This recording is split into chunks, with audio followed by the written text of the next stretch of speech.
Good evening, everybody. We'll start tonight's regular council meeting for April 27th. First of all, Corporate Officer, we have adoption of minutes. Yes, we have the special and regular council meeting minutes of April the 13th. Thank you. Council, any errors or omissions? None, hearing none. Motion to approve, thank you. Seconder? Councillor Holmes, thank you. All in favor? Thank you. Motion's carried. Corporate Officer resolutions to adopt the agenda, or to amend the agenda. Do we have anything there? Yes, we have 3 items tonight. First item is 15.2 domestic water service. Item 16.1 attendance at the FCM conference, and item 15.3 no post barriers to be deferred. And I will require a motion to adopt the agenda as amended. Thank you. I'll just speak to our request to have the no post barriers deferred from the agenda. Tonight, I think that after talking to staff and knowing that there was considerable interest from the community, that council would be best served if staff were to do an updated report looking at the different options and meeting with the neighborhood and bringing it to the next council meeting. It doesn't preclude anybody that's here in the audience tonight that does wish to speak to it in the part of our agenda that we have public comment available. However, we would also ensure that between now and the next meeting that we meet with the affected property owners and look at further research different options. Okay, thank you. Just to add to that, I think our CIO said defer. Yes, it is deferred, but in essentially what we were doing was to refer this back to staff for further consideration. We've heard a lot of good comments from the public, both emails and other letters, and so I think there's some excellent points that obviously weren't thought of, and we're hoping to come up with some options that will be suitable, and our staff, as our CAO just mentioned, will be meeting with residents before the next council meeting to discuss some of those options and see which ones would be more suitable to you. So I think that's the best way to handle it, but as the CAO just said, anybody that wishes to express themselves on the topic has that occasion in our 15-minute session early on in the agenda where you have 2 minutes to speak to any agenda item. So you're free to stay and do that. If you're really interested in what's going on, you're certainly free to stay and watch the rest of the carryings on. But you do have the, from us that we will look at that topic thoroughly again and make adjustments considering the input we've had to date from the residents in the area. So can I have a motion to accept the adopted or the amended agenda, please? Councillor Carlson, thank you. Councillor Boot, seconder. All in favor? Thank you. Motion's carried. So we're moving into delegations. So Corporate Officer. Yeah, thank you, Mr. Mayor. We have the Summerland Rotary Club to speak on a proposed Sunday market.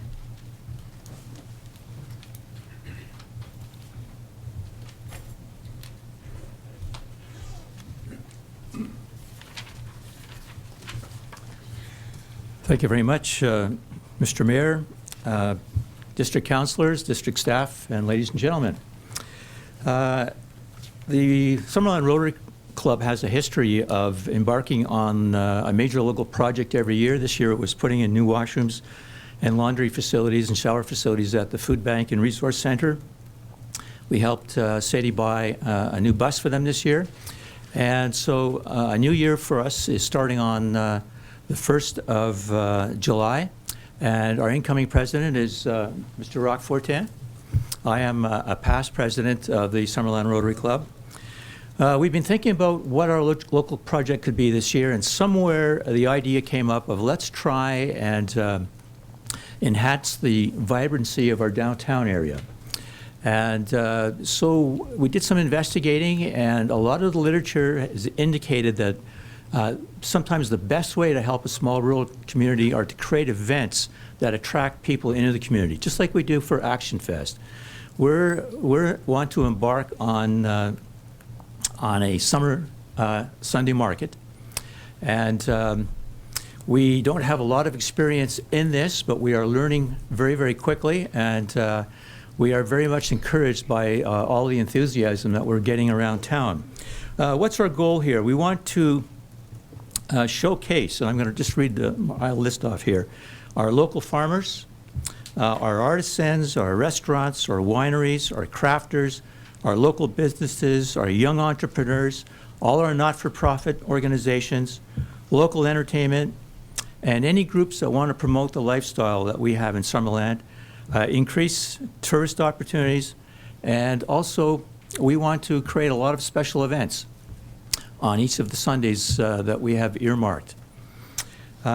We feel that this type of venture will attract new business activity. It's going to attract additional tourist visits, add to the quality of life experiences for us as residents of Summerland, and we think it's going to create a favorable first impression for people who might be looking for a place to move to one day. The market is advertised as a 10 to 2 market on Sundays, proposed starting on the 21st of June and going right through to the 20th of September, a total of 14 weeks. And to accomplish this, we need some assistance. We very much would like to be able to have this market right in the middle of Main Street. The two most westerly blocks, starting with the 10,100 block, where Johnson Myers is the anchor on one end, and also the block to the east of that, where Bank of Montreal is the anchor on that end. We can see ourselves putting as many as 40 booths on each block, with lots of space for people to walk to and from the sidewalks. All the booths will be backed onto the curb, so there's room down the center for emergency vehicles if any something like that ever was required. We've also included other requests, and you all have a list of them. I don't know if you want me to read all those right now. See, you can if you like. Okay, well, I'll be very quick at it. On timing. We need barricades to close 4 entrance exits to the area that we would like to be able to use. We would like to have access to electrical outlets at the corner of Main and Henry Avenue for some of the entertainment that we have planned. We would like to have the assistance of a summer student in the event that one is being hired. This would provide continuity in terms of being able to use the electrical requirements that we may need. If there's problems with the washrooms that are very close to the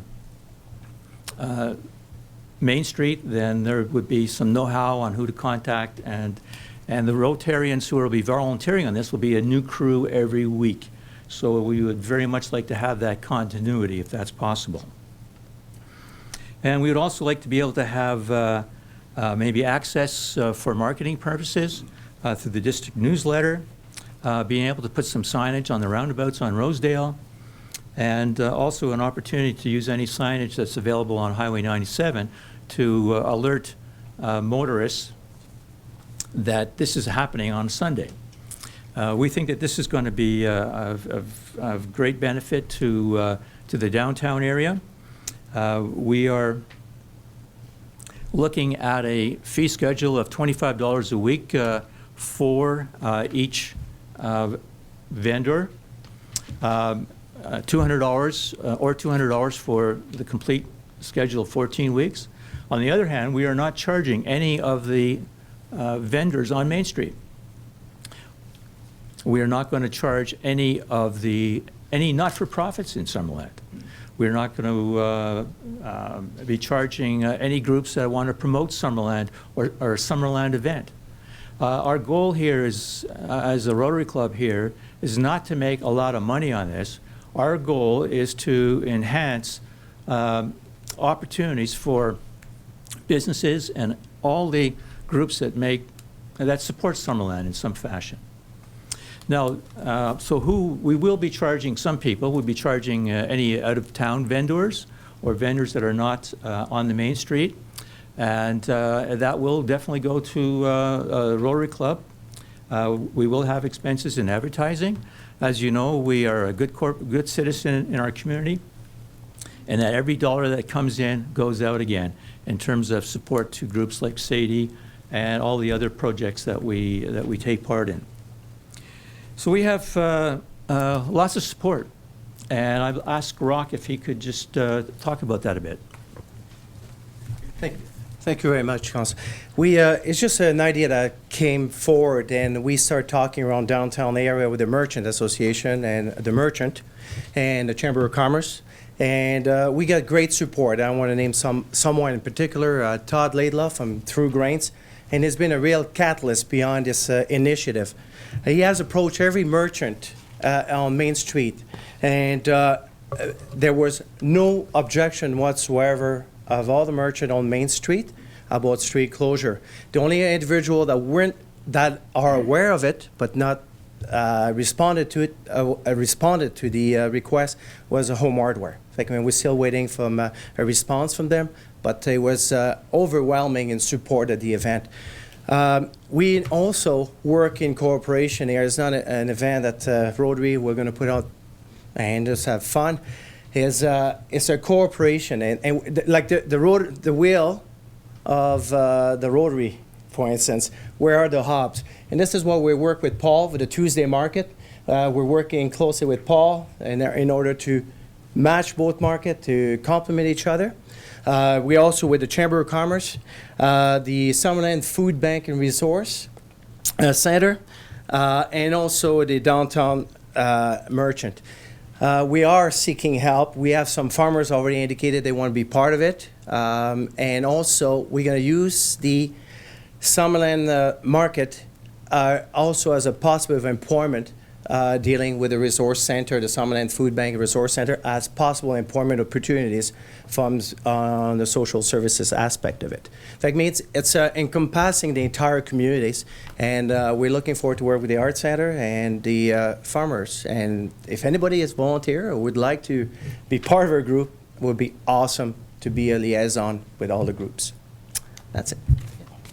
I just want to correct about the fee structure.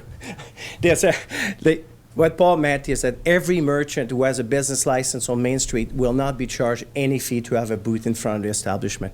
Any other vendors will have to pay a fee. And priority has been given to Summerland businesses prior, and we're working with the Bottleneck Group right now to create a farmer's market. Thank you. Thank you very much. Sounds excellent. Thank you, Rock. So all is said, we just need your support to make this happen. We think this is a win-win for the community, but we need your help. Okay, I'll tell you what we're going to do, Mr. Barber. We're going to make a motion to refer this to staff so they can coordinate your needs.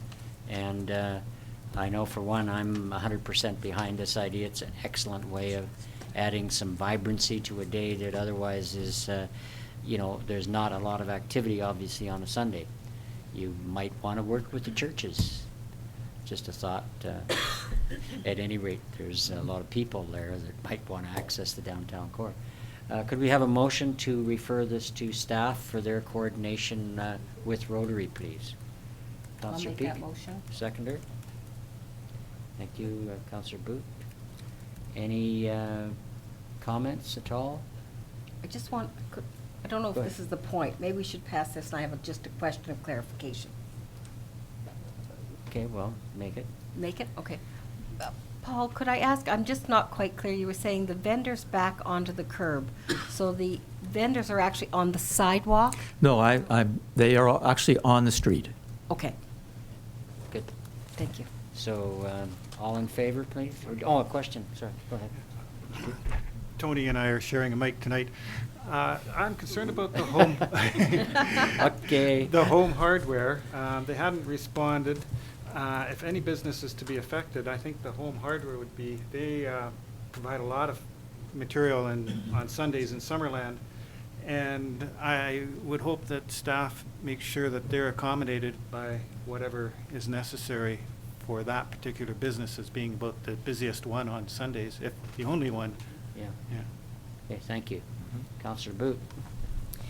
You made reference to farmers and others approaching you already to be part of this Sunday market.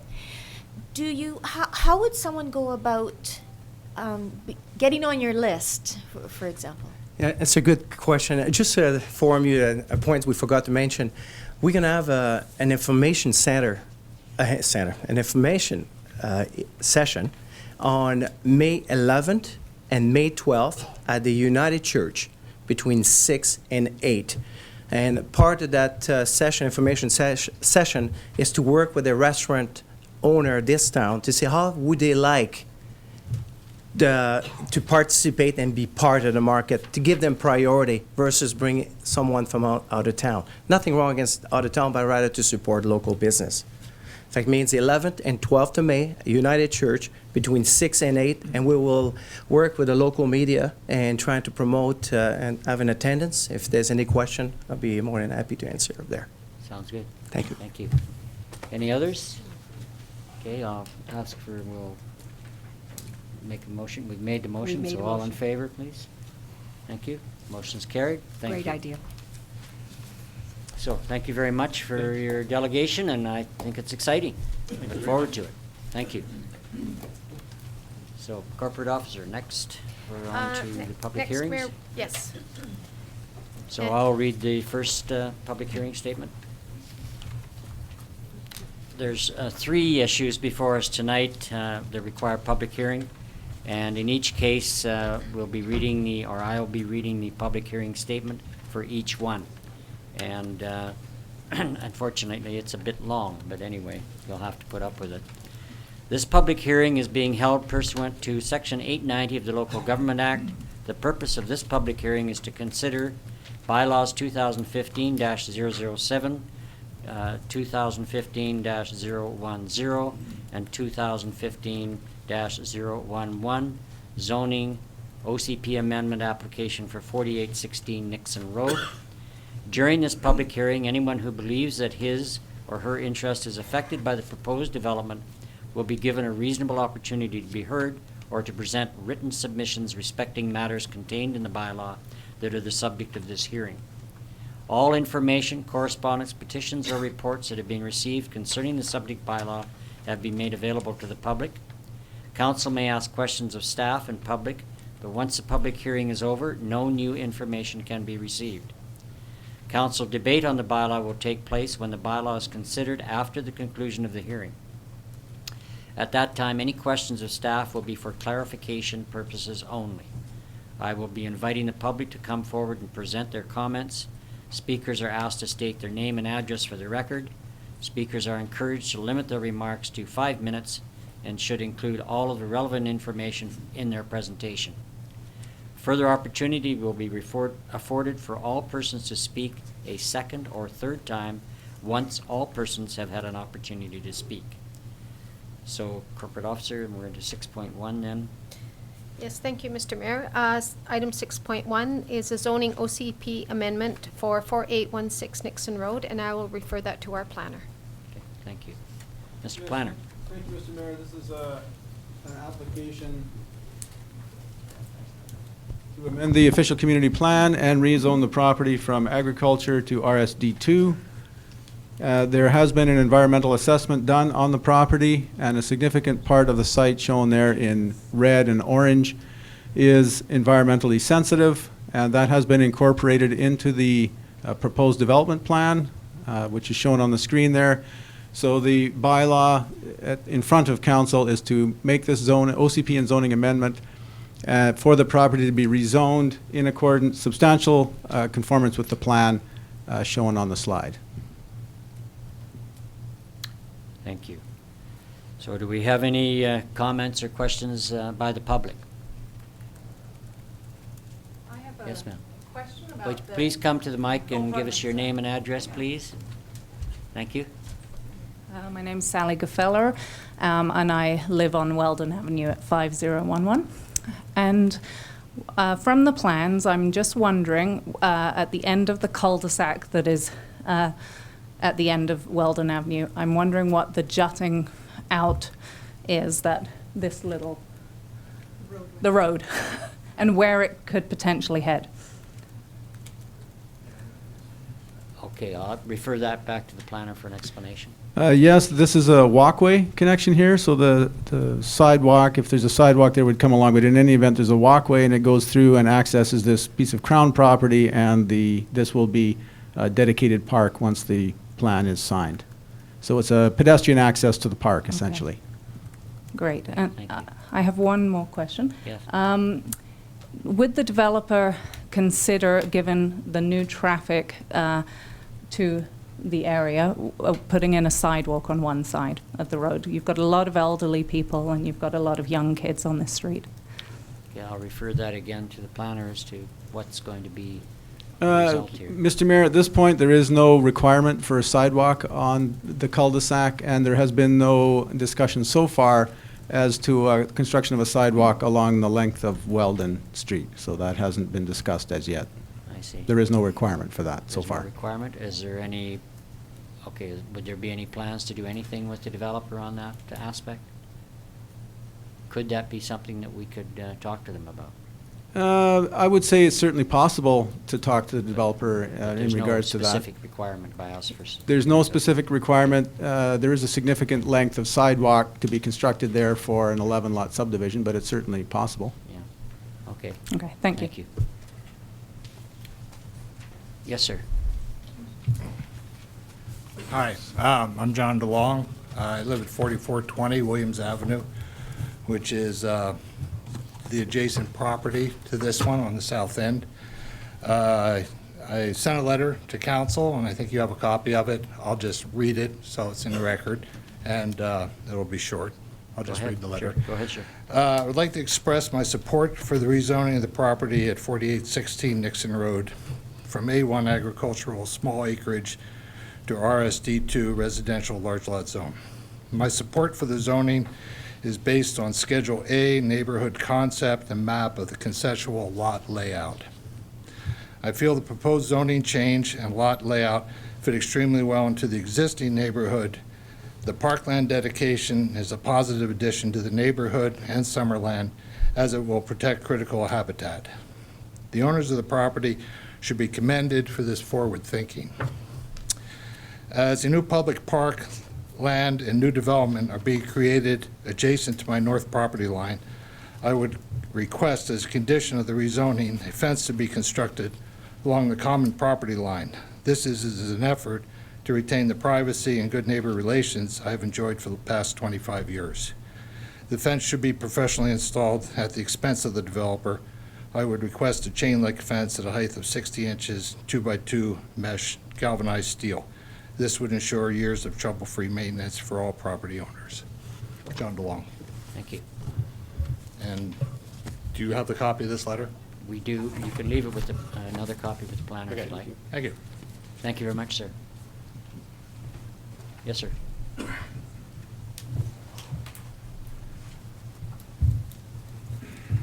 My name is Mike Daviduck. I live at 5001 Weldon Avenue. In reference to that walkway you're talking about, I got a question. If people were going to use that walkway, where would they park? It's a good question. We'll refer that to the planners. Thank you, Here, Mr. Mayor. here.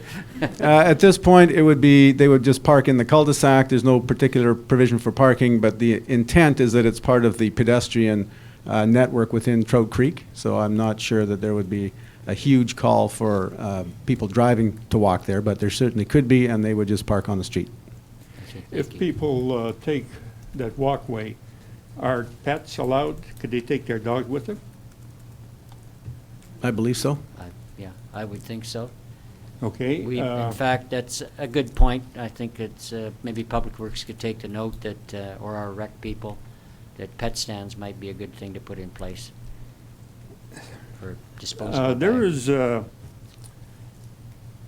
walkway On the north end of the dike, you can go right to Highway 97, and there's a parking place there. And you can walk along the dike all the way down to the end of the property. There's another walkway on the south side of the creek, which goes all the way to the lake, which is meant for doggy beach. And you can also access that walkway from Coral Street. I was wondering if that walkway was necessary because I live right next door to the property there, and especially people with animals. Some of them are very good, others aren't so good. And after they water my plant half a dozen times, it dies. I just thought you'd maybe have a look at that. Thank you. Thank you very much, sir. Is there anybody else would like to speak? Yes, ma'am.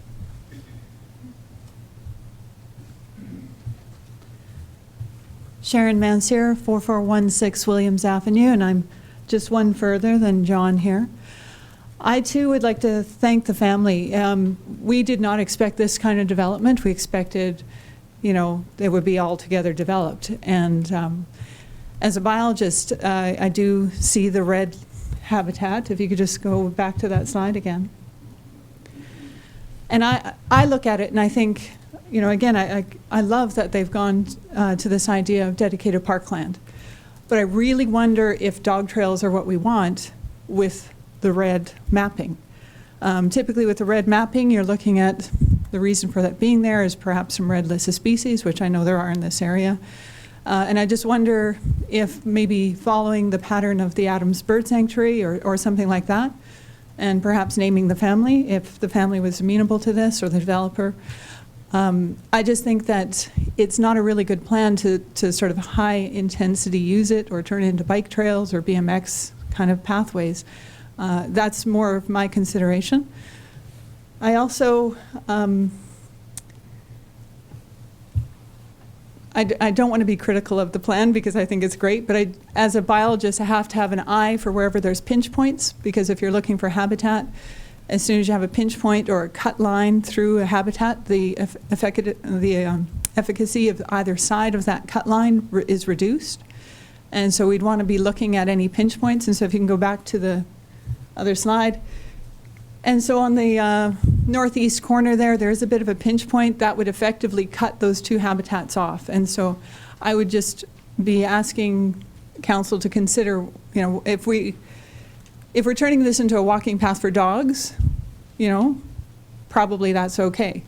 But if we're looking at parkland because of red listed species, I would be considering what we do about that tight pinch point, because it effectively isolates it into two islands, which makes both islands less effective. And so it's just something to consider. And but I really, again, I didn't expect that we'd have this opportunity to be talking about a park, and I'm very pleased with that. Thank you very much. And staff is taking notes of the comments, so they'll be looked at. Is there anybody else like to speak to this issue? Yes, sir.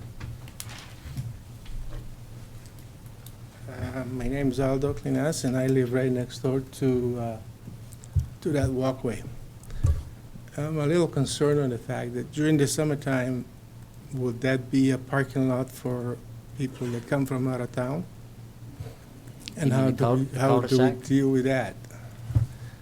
How do we deal with the parking spaces in the cul-de-sac from out of town people that were going to go through the parks? I think, you know, that could be something that could be addressed through parking signage, perhaps, for local residents, in terms of how to deal with it. How well will be able to be enforced? I mean, the signage, a lot of times people just ignore it anyway, so.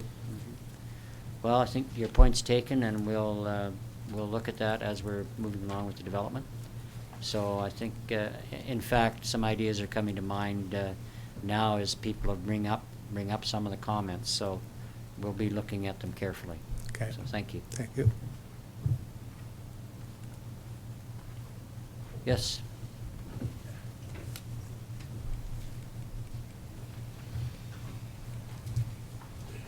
My name is Taylor Arkestein, and I live at 5006 Weldon Avenue. Just to play off what they were saying about the cul-de-sac and the traffic issue, we do live on a street where there's lots of elderly and lots of young children, and especially in the summer months, if this is going to be a walkway, I, on our property, have city grass, or whatever you call it. So for the parking area, that's going to be extremely busy with the cul-de-sac and for people parking on your lawn, which I don't know if that's an issue. So if the developers were thinking of something among parking place somewhere other than the cul-de-sac, that was our concern. Thank you. Yep. Yep. Anybody else?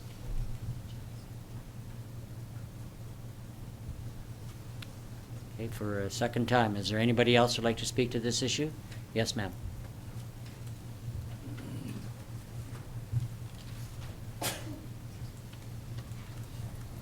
Hi, my name's Kim Arkestein, and I live at 5006 Weldon.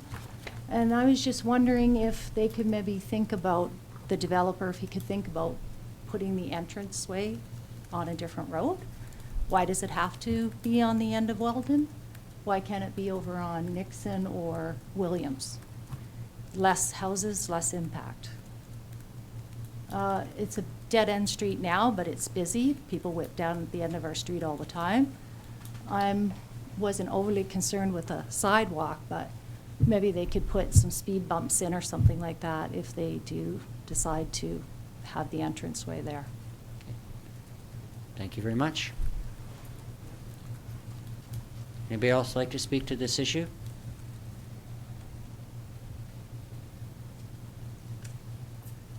Okay, I guess I have to go another time. Would there be anybody else who would like to speak to this issue? Okay, there we go. My name is Stephanie Reamer, and I'm at, I forget now, 5002 Nixon Road. I know, that's pretty bad. So I'm right next to the property, and I just want to voice my support to it. I think there has been lots of considerations put onto it. My request that the access wouldn't be on Nixon just because we're on a really busy corner, and I was concerned that there would be tons of new lots and people would be flying around our corner, but we're very grateful that there is as few as there are, and we think it could be a good fit for our neighborhood. So thank you. Thank you.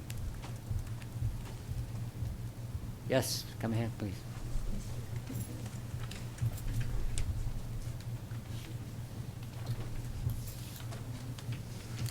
My name's Jewel Yates. I live at 6011 Nixon Road, so I'm a ways away from this, but I just am thinking about the parking issue in the cul-de-sac, and I know that there's a walk off of Croyle there, and maybe we could just have that as the entrance, coming off Croyle and then making your way into the park rather than right in that busy residential place. It's already a walking path there. Okay. Suggestion. Thank you. Yep, no, that's good. Anybody else like to speak to this? You don't have to wait for me to ask. You can come if you like. We could dribble this on for a long time if you like. I guess, again, we need to consider the question, what future proposed park means. Like walking paths, all these access points. I was concerned when I saw that because I didn't realize that was Crown land. But now that I know, we really have to consider what we want to do with this area because we don't have any of this type of habitat in Summerland currently in parks. There isn't. There is in Sanoka Park some poplar, but poplar is something that only actually will root again from itself or in a 100-year flood. So this is not the kind of habitat that we can just find back, and there's some red listed species that use this area. I'm not saying we have to turn it into a pristine place. I'm just saying that we've got the chance now to consider it. We won't have the chance if we don't consider it now. And so I just really want the council to consider what they want to do with this park. Thank you. Yes, Mr. Holler. Despite me knowing your name, please go ahead anyway. Mayor, council. Name and address, please. Fellow residents, Mike Holler, live on 1010-5 Prairie Valley Road. I originally wasn't going to speak to this, but I have to say it. At the end of the day, communities are still for people. This project, to me, looks awesome. I mean, from a developer standpoint, somebody gave up a lot. We're giving up a pile, not just for whoever this person is, giving up a pile, not just for green space or for habitat or species at risk.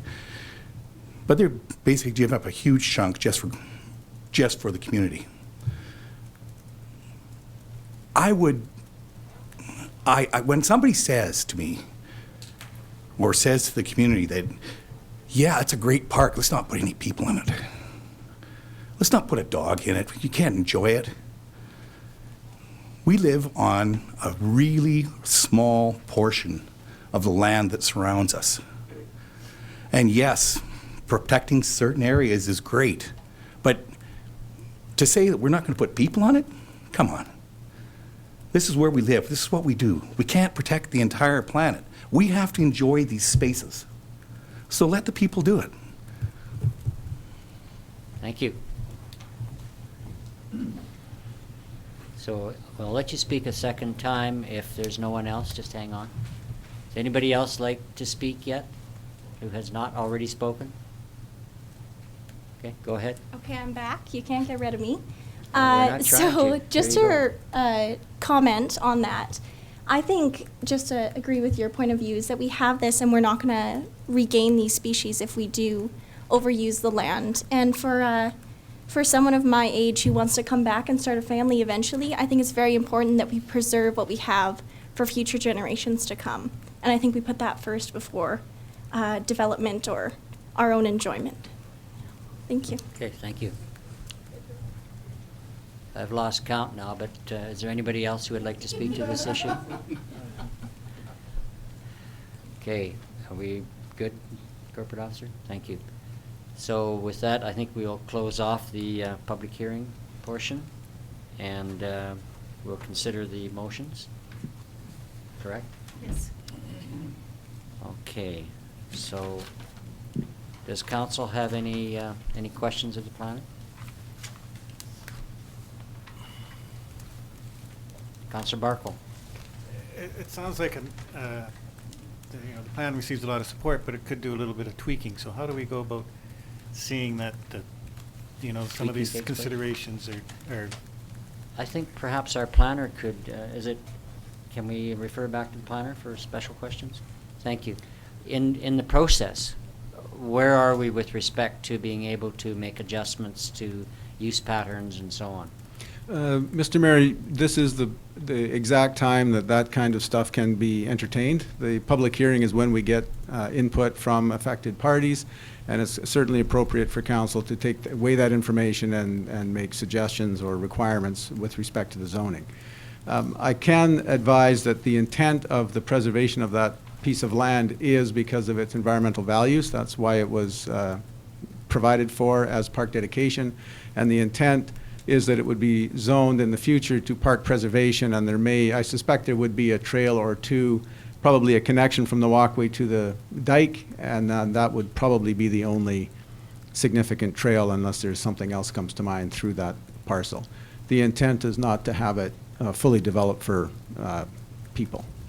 Okay, I guess further to that, just my question would be, given that the south side of the creek is a dog area, and people are using it that way now, is there any way we can restrict dog walking in the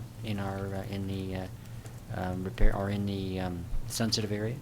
Yes, Mr. Mayor, we certainly could. At this point, it's just, again, mostly for pedestrian access. If they happen to be walking a dog, we don't see that as a huge problem. However, that kind of restriction could be done at any time. It doesn't need to be done now. I see. Okay, thank you. Any other questions? Councillor Peak. Could you show me where, there was a suggestion if there's a walkway that come off Croyle. Can you show me where that is? I believe that, Mr. Mayor, the walkway comes right off the end of the street on the extreme, my left here on there's a walkway connection to the dike, and then there's a walkway along the dike down to the lake. This is potentially a second connection, and generally speaking, at the end of cul-de-sacs, we like to have an exit for pedestrian every time we have an opportunity. But if you have, if I may, Mr. Mayor, if you have just an opening but not a pathway, that is an exit if people needed to get onto that open grounds, but not necessarily an invitation to have a path on it. Whereas if they came off Croyle, they can still enjoy the walk and the open area. And I like the idea of a preservation area. It doesn't exclude people going on it, but it doesn't encourage as much walking as you get if you have a pathway that goes through it. And then we're less likely to get into a parking problem because people tend to use the points they already use to get down on the dike. And this just provides another nice little walking area.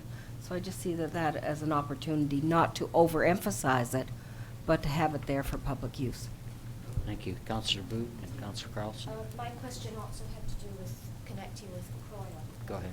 Use your mic. Oh, you use the mic, please. Sorry. His mic. My question also had to do with the pathway at Croyle. Okay. Yeah, thanks. Councillor Carlson? Have any concerns been raised about the big old trees that could potentially be affected or have to come out of the designated park area in case they would impede the building of the lots, especially on Williams Avenue? I know there's some really big trees there. Is that something we should be talking about and concerned about right now? Mr. Mayor, I would say we should be. Generally speaking, the environmental assessment, I did identify that the areas in red here are the most sensitive. The orange here is the second most sensitive, which does include some of the lots toward the bottom here. However, if the property is going to be developed, we do have to provide some ability to create residential lots. So this application has been back and forth with staff probably for a year to try and come up with a compromise that we could support, that the developer could support. So that's what you see in front of you tonight. However, it's not to say it can't be revisited. Thank you. Councillor Holmes. The Crown land there, so right now the orchard leases part of the Crown land for the orchard? I am not sure whether there's a lease there or not. So what would become of that? At this point, Mr. Mayor, it is Crown land, and if either the developer or the district wanted to acquire that land, they would have to deal with the provincial government and go through that process. Okay. When the environmental assessment was done, did the biologists have any comment regarding that pinch point? They didn't really comment on the lot layout. I do note that the reason that the pinch point is there, and this is intended to show where the existing, sorry, you can't see that. Your finger doesn't. This is intended to show where the existing garage is, and that's what causes the pinch point. But if you look on the green here is where the garage is, and if we go down a little bit more, I think, or maybe we go up a little bit and just hang. You can see if I put my cursor where the garage actually is, and it's in the center of the green. And when we go down one more, the garage is a little bit east of where, showing us where it really is. So that is why the recommendation is in substantial conformance with this plan, because I suspect this line can adjust somewhat to alleviate a little bit of that pinch point. Okay. So we haven't got a subdivision application yet. This is simply the zoning part. It's just to get a plan that substantially conforms with this plan, which is the most important part, of course, is the park dedication. Can I continue? So I was interested in the family's intent too, and I'm glad to hear that it's because of its environmental values. I understand that at one point in history, the family was prepared to give all that land to the district without any development at all, but the district said, no, we want it developed. Do you know anything about that? No, I don't. That sounds unusual, but quite possible. So we have no corporate memory. Yeah, I think we have a model here in Summerland. It's the Adams Bird Sanctuary that you know, I would think we could replicate, and I think we need to decide as a council what we mean by parkland, and I would lean more towards the Adams Sanctuary model than you know, Powell Beach model. Correct. Perhaps, you know, I don't want to get into exhaustive detail, but what are the implications of treating it more like the Adams Bird Sanctuary as opposed to what's proposed now here? What's implied? Is there actual walkways, for example, that you don't go off? Are there dogs allowed in the Adams Bird Sanctuary, et cetera? I'm not sure about the Adams Bird Sanctuary. I know there's walkways, pathways, bridges, et Yeah. cetera, through there. Yeah. The intent of this parcel is to preserve it, and we haven't spoken about what the appropriate trail network or usage should be, other than it doesn't impact on preservation.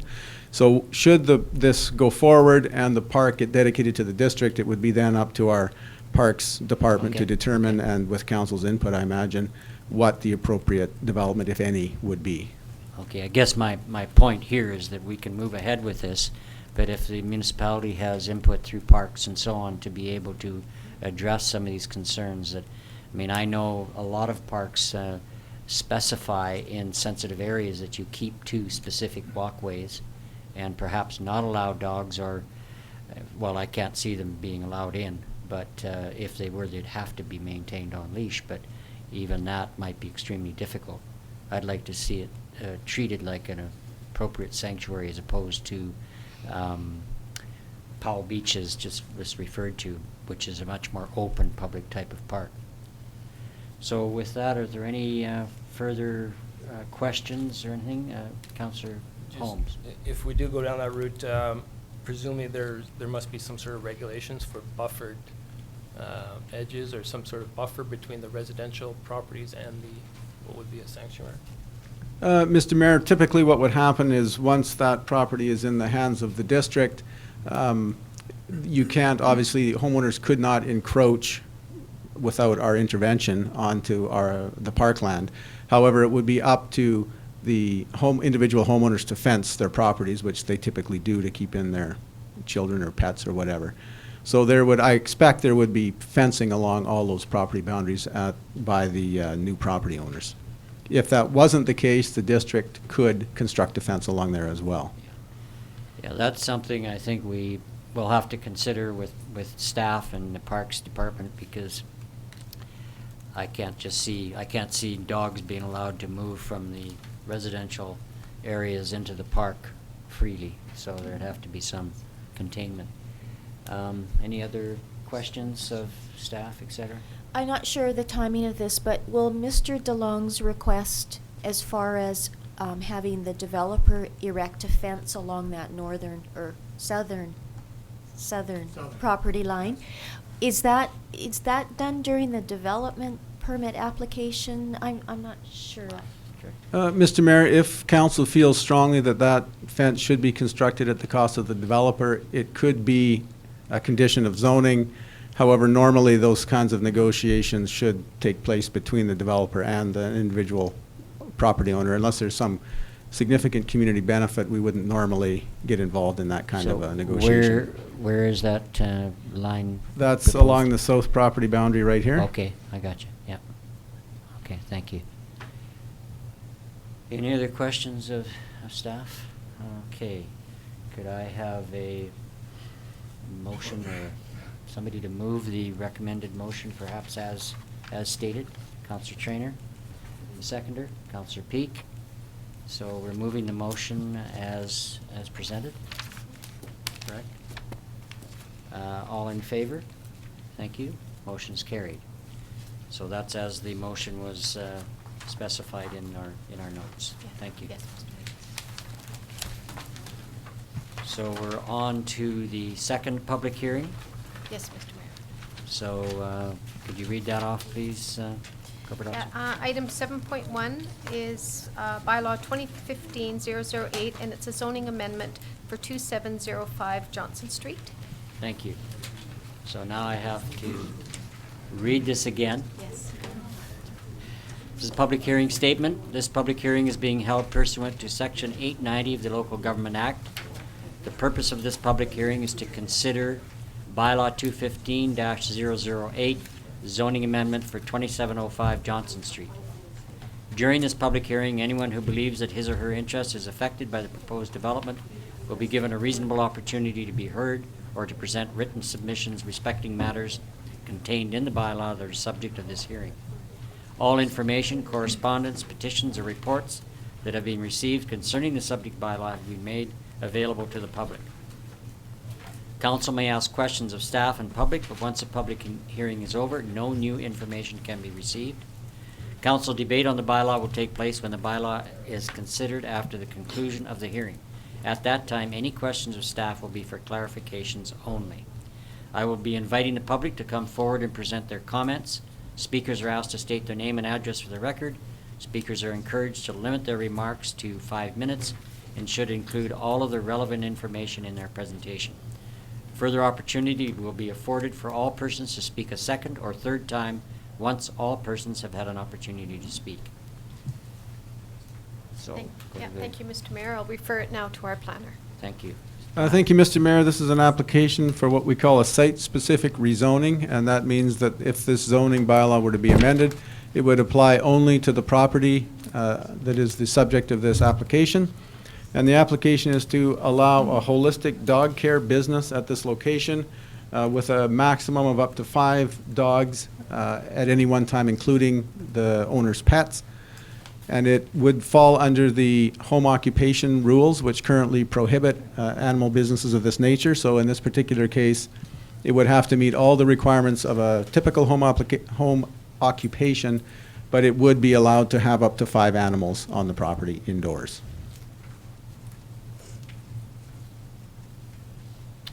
Is there anybody from the public that would like to speak to this issue?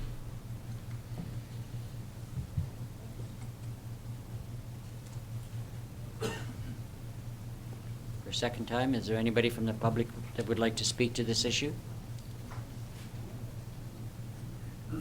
Yes, sir.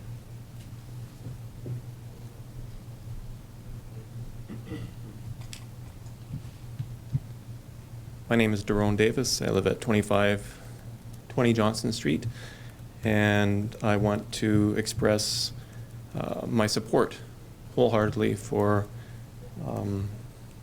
the couple that are have put forward this application. So where do you live vis-a-vis this map?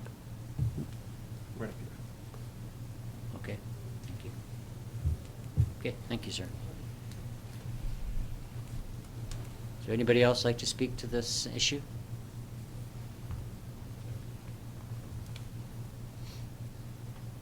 I've said that 3 times, but is there anybody else who would like to speak to the issue?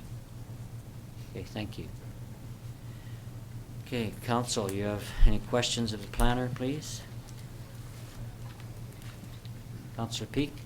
Would there be dog runs outside for the animals to go out, or will they just be allowed on the property as a general facto when they need to go out?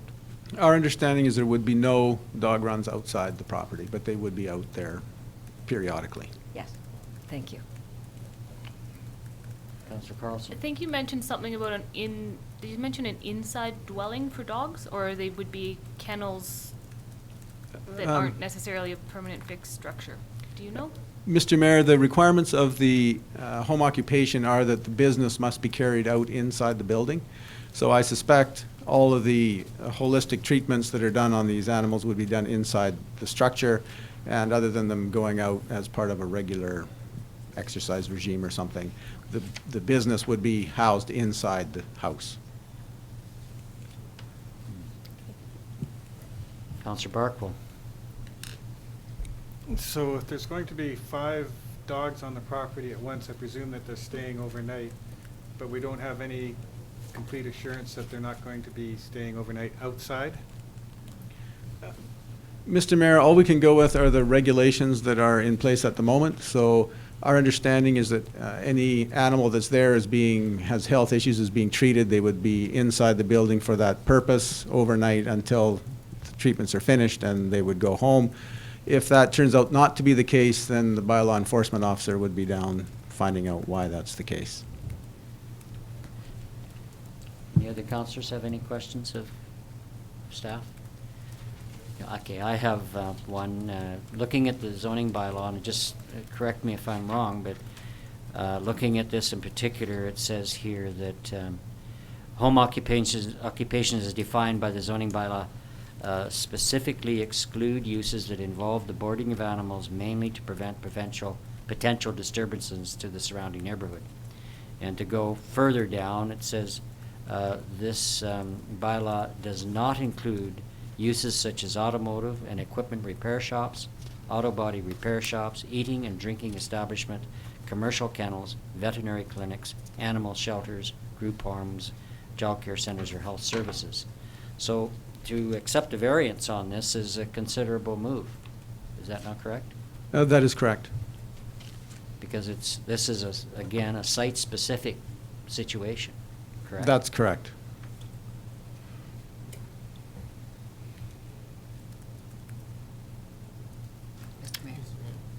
Yes, Councillor Holmes. Were the proponents invited to come here tonight? Yes, they're. Yes, and they are in the gallery. I'd like to ask you some questions. No, well, they had an opportunity to speak, but we're... Okay, council, I'm disinclined to support it myself because of the specific nature of the bylaw. So I'll be voting against this particular variance. But I'm just one vote, so that's fine. So, council, oh, Councillor Traynor, sorry. So this is specific for dogs, right? Like there's a number of other uses?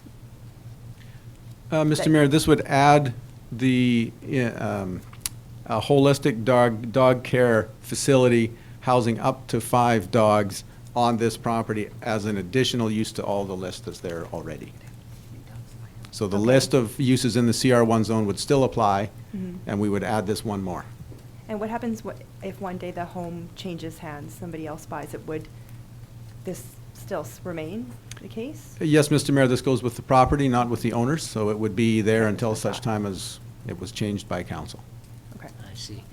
So if there was any, pardon me, just a further question, if there were any, if a change of ownership took place and and the new owners decided to use the dog occupation or that particular approach to a commercial venture, it would be remaining for up to the neighbors, for example, to complain about any use that did not, that was not specified already. For example, if a new owner decided to have dog runs outside, it would be strict, our bylaws are strictly complaint driven.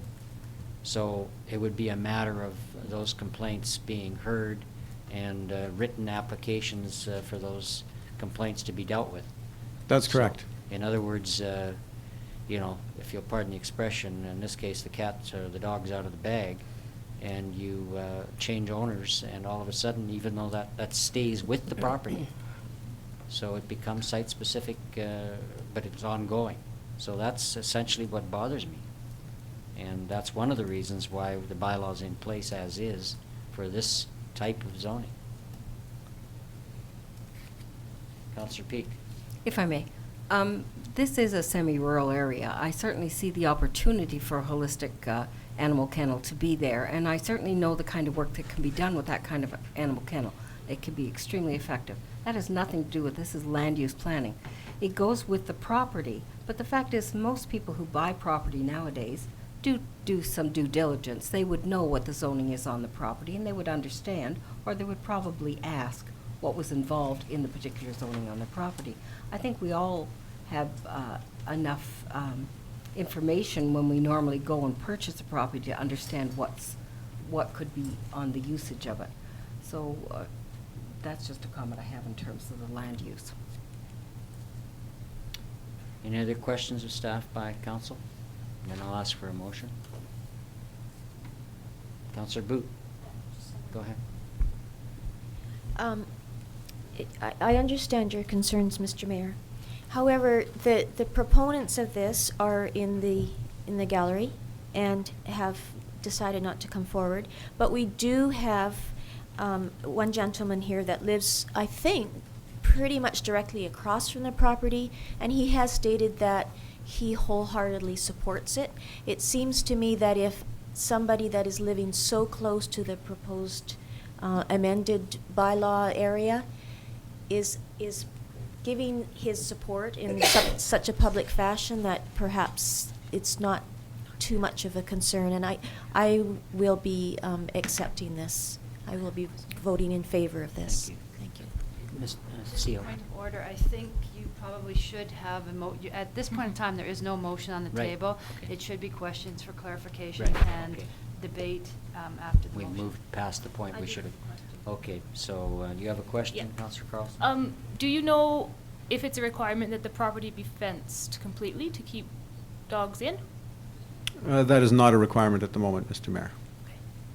Thank you. Councillor Holmes, question? We can't do these sort of things on a trial basis, I suppose. No. I wouldn't say it's impossible, but it's very difficult. Nice try, though. Councillor Trainer? I was just going to say, I believe the property is fenced. Is that correct? Yeah. It's fenced all the way around. Okay, thank you. Okay, I think we better, if Councillor is prepared to bring the motion out, please. Thank Councillor Holmes. Bring the motion as presented. Well, nobody said it. The council passed the following resolution that the zoning amendment CR1 country residential 1-2705 Johnson Street, bylaw number 2015-008 be introduced and given first reading, and further that a public hearing be scheduled. Is this, I'm reading this right? You're looking at last week's. We're second and third reading. Sorry about this. Okay. Okay, I'd like to introduce the following motion for consideration by council, that bylaw 2015-008 zoning amendment CR1 country residential 1-2705 Johnson Street be read a second and third time. Thank you. Seconder, please. Councillor Boot? Thank you. Okay, any discussion at this point? Councillor Barkle? I find this a really difficult decision, this particular one, and in the end, I think I have to defer to Mr. Waterman, the mayor, his worship's experience, and that it could lead to troubles down the road, and we have these bylaws, and there's no compelling reason to differ from the zoning bylaw on this particular case, so I'll be voting against the motion. Thank you. Any other discussion? Councillor Holmes? I find it difficult as well. I'm still trying to make up my mind. I really wish the proponents had come up to the microphone, because I would really like to understand the business better. You know, one mind, I like to give them the benefit of the doubt. You know, the neighbor obviously have neighbor support, but I understand what the mayor is saying as well. So I'm still thinking about it. You don't have long. Any other question or discussion? Okay, I'm going to ask the question. This has been moved and seconded. All in favor? Against? Thank you. The motion is carried. Thank you. So we're on to the third public hearing, correct? Yes, item 8.1. 8.1. Bylaw 2015-009 and its minor text amendments to the zoning bylaw. This one's likely to be shorter. Okay, I do have to read this again. This public hearing is being held pursuant to Section 890 of the Local Government Act. The purpose of this public hearing is to consider Bylaw 2015-009 minor text amendments to zoning bylaw. During this public hearing, anyone who believes that his or her interest is affected by the proposed development will be given a reasonable opportunity to be heard or to present written submissions respecting matters contained in the bylaw that are subject to this hearing. All information, correspondence, petitions, or reports that have been received concerning the subject bylaw have been made available to the public. Council may ask questions of staff and public, but once the public hearing is over, no new information can be received. Council debate on the bylaw will take place when the bylaw is considered after the conclusion of the hearing. At that time, any questions of staff will be for clarification purposes only. I'll be inviting the public to come forward and present their comments. Speakers are asked to state their name and address for the record. Speakers are encouraged to limit their remarks to 5 minutes and should include all of the relevant information in their presentation.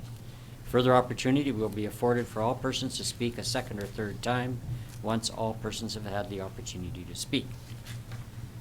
So, do we have anybody from the public that would like to speak?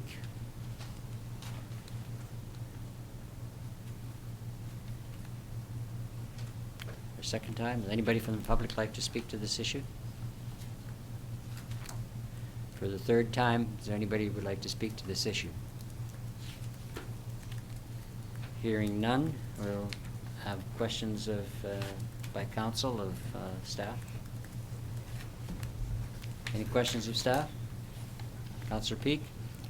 Could you just go over again the building height for dwellings of farm help and just Yes, currently, Mr. Mayor, in our zoning bylaw, it says that a height of a dwelling for farm help can be either 4.5 meters or 1 story, which suggests that you could have, if you met the 1 story requirement, you can have a 7.5 meter tall building that's only 1 story.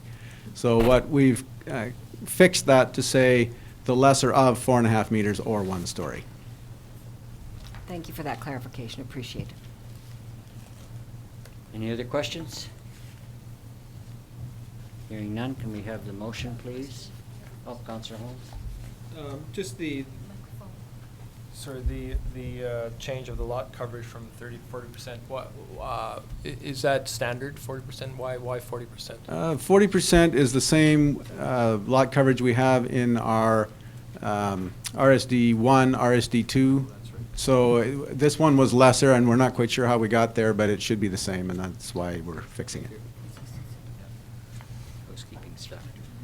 Okay, can I have any questions? Any further questions? Okay, can I have the motion, please? Councillor Carlson? Want me to read it? Sure. That zoning bylaw amendment, minor text amendments, bylaw 2015-009 be read a second and third time. Thank you. Seconder, please. Councillor Boot? Any discussion? None? Hearing none? Okay. All in favor? Thank you. Motion's carried. Thank you. Okay, we're moving forward here. We're now into the public comment opportunity where there's 15 minutes maximum, 2 minutes per person. Anybody who wishes to speak on a highlighted item on the agenda may do so now. Please speak, give your name and address, please. My name is Kirsten DeRosier. I live at 10720 Prairie Valley Road, and I'm here regarding the no post barriers that were put up in front of my property. I am born and raised Summerland, and luckily enough, I was able to buy my first home on Prairie Valley 2 years ago, where I was under the assumption that the sidewalks would be carried down all the way through. I'm a little bit upset with what is in front of my house right now because I was not really even told what was happening, or the only thing that I had was that on the utility bills last summer in the newsletter, it said that low-lying curbs would be put in place instead of a sidewalk. And I came home one day this September to find that the no-post barriers were input. It blocks off access into my backyard, which luckily at that time I didn't have my travel trailer parked in the backyard because we'd been camping the previous weekend. If that had been the case, it would be trapped in the backyard. We had a really hard time getting it out this past weekend up for Easter going camping. Luckily, our neighbors were nice enough to let us drive on their property across the street to get it out. My driveway is so tight, I use both lanes of traffic getting in and out, so I need to wait till the road is completely clear. I have a young son it's not safe. Even backing in our trailer to get it back in after the Easter long weekend, we had people fingering us, flying past us, they are a disaster. They look ugly, they look cheap, they are not. I feel like Summerland is trying to beautify everything, and I feel like it's not an acceptable option for me, and I'm not happy with them. I invite all of you to come to my driveway and pull in and pull out and tell me if you feel safe or not, and would you be happy with this in front of your home, because I am not. Thank you. Anybody else, please? Yes. My name is Dawn Richards. I live at 14119 Prairie Valley Road. I'm here to address the irrigation issue. That's section 15.2 of the agenda. And I notice it's a shorter version of what was on the website. But I know the rates that are stated in that section, I sent a letter. I didn't see it in the package, but I assume you got it. Most people seem to be in agreement with that. Those rates that were decided on or have been put forward. The issue that I have is, and I brought this up the last time I was here, it is when those letters were sent out initially with the old idea of our rates for irrigation on these small agricultural lands, a lot of people made a decision based on that information that the rates would be 35 and 82 cents a month, and that further down the road they'd have to pay for their own meter. So people made those decisions sort of under duress, I guess. So I guess what I'm saying is that according to the website, that it says that those people who decided not to have that separate irrigation line on the property at that point will not be allowed to have it hooked up again. And I think that's quite unfair, that it should be readdressed and those people should have an opportunity to keep those separate irrigation lines, because the whole fee structure has changed. So that was one point I wanted to make. The other point was, and some people I see in these letters have made this point as well, is whether the new rates are based on arable land or just lot size. Thank you. Thank you. Next. Yes, sir. Hello, my name's Steve Carnish, 11110 Prairie Valley Road, and just commenting in regards to the barriers. We moved to Summerland 12 years ago into our home, and the property was being taken out for a so-called sidewalk. The previous owner received the money for this. We were promised a sidewalk. This has not happened. I've been waiting for 12 years for this.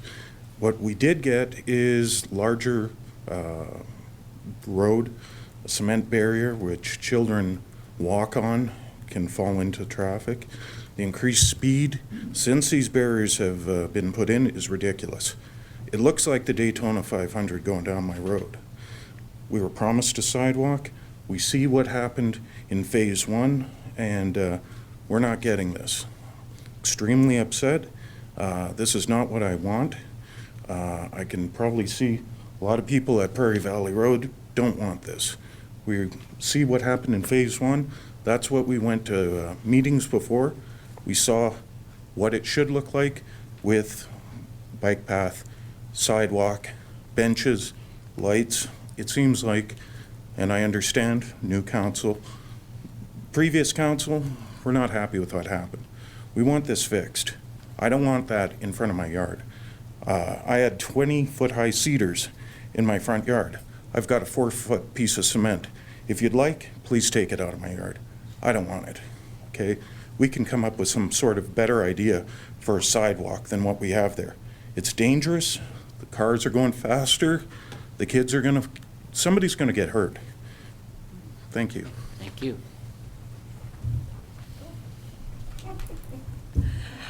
Good evening. My name is Tara White, and I live at 11316 Prairie Valley Road.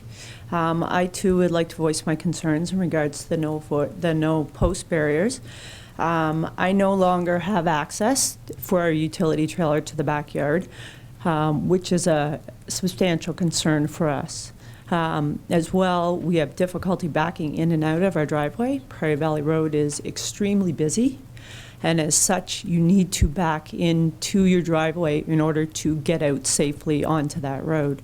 The barriers create a very narrow opening into the driveway for 2 vehicles. I have hit it numerous times with our truck trying to make the corner and come back in. As well, when you are backing in, we used to be able to pull off onto the side of the road so that the traffic could go by. Now we can no longer do so. And so people come right up behind you and they wait. And they fling you the bird, they're yelling at you, whatever the case. And you're trying to wait so that you can back in, even if you signal, and eventually they'll kind of fly around you. The other concern is that it is I appreciate that it was installed as a safety zone for pedestrians, for school children going up down the street to Giants Head School. However, they now walk on top of it. And so it is no longer a safety issue, or it's no longer a safe zone. The other concern is that during the winter months, during snow removal, now it's piled up onto it, and there's not enough drainage. And so what happens is during the big snowfall in late November, and again in January, the kids were walking down the main road because it was a foot deep in snow. When it did start to melt, it created an ice zone. And so it was a thick layer of ice. I walk my dog twice a day down that road. And I can tell you, I'm a young person in relation to some of the elderly citizens walking down there, and I've seen numerous people slip, including myself, on there. So thank you for your time. I appreciate it.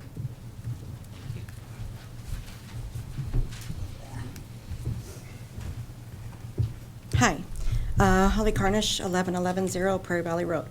Like my husband said, when we moved in 12 years ago, we were promised a sidewalk within 2 years. One of the reasons we purchased the property. There were meetings, I think about 5 years ago or so, where we were shown 2 plans. We were given these options. What's out there was not an option, not even discussed. But what was discussed was the fact that when you've got your sidewalk and you've got the landscaping and stuff like they have down below, your road looks narrower. So therefore, people are going to drive slower. Now what you've done is taken an extremely busy road, what people drive stupid on anyways. You've made it wider, and people drive faster. It's not necessarily a busier road, but it is more dangerous. I'm at home. I see kids walking on there all the time. They fall off. I've seen seniors slip. Luckily enough, I was home when they put the barriers out. Otherwise, they would have blocked off one of my driveways. Would not have been happy. I'm not happy with it. I've been quite irate about it, very verbal. I have no problem voicing myself. It's disgusting. It's embarrassing. I'm embarrassed for new people to come to my home. I feel like I live in a slum. If this is what our previous council called a beautification project, we needed to commit them, because that's crap. Total crap. Because, like I said, people are driving stupider. They're driving faster. The road is wider. People don't even drive, slow down. They're even worse during the school zone. There's not as much people slowing down in the school zone. Our kids are in more danger. My kids no longer need a sidewalk. It doesn't really matter. They're 21 and 15. I've been waiting for 12 years. I thought it was great. Yeah, I know the sign's gone off. Something's got to be done to fix this. This is why we voted for a new council, because we thought you'll do far better for this town than the previous councils. So I'm really happy with the council we voted for. Hopefully you do something to fix this right away, because it's disgusting.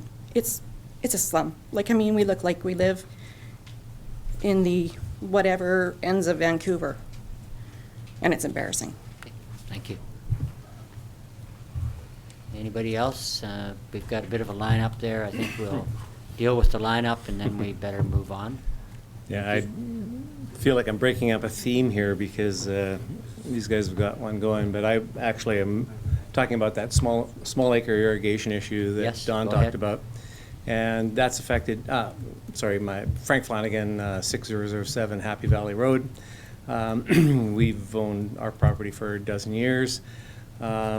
Seems to me like there's been a really poor transition in communication between what the situation was before and what it is now. We went from paying, I think it was about $70 a month, or sorry, $70 per year for our irrigation water back in 2003, to paying nothing for it for a number of years, to some poorly communicated expectations about what the transition was going to be, to then, if you add it up, it's going to be like thousands of dollars, or in the thousands of dollars. And it really seems to me like a there's been a lost source of revenue for the municipality during that intervening years.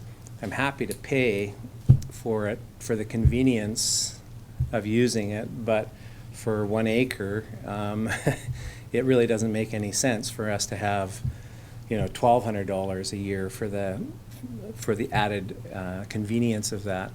And I can easily enough backfeed it, but it just seems to me ridiculous the way that transition has taken place and the expectations. It's really foolish.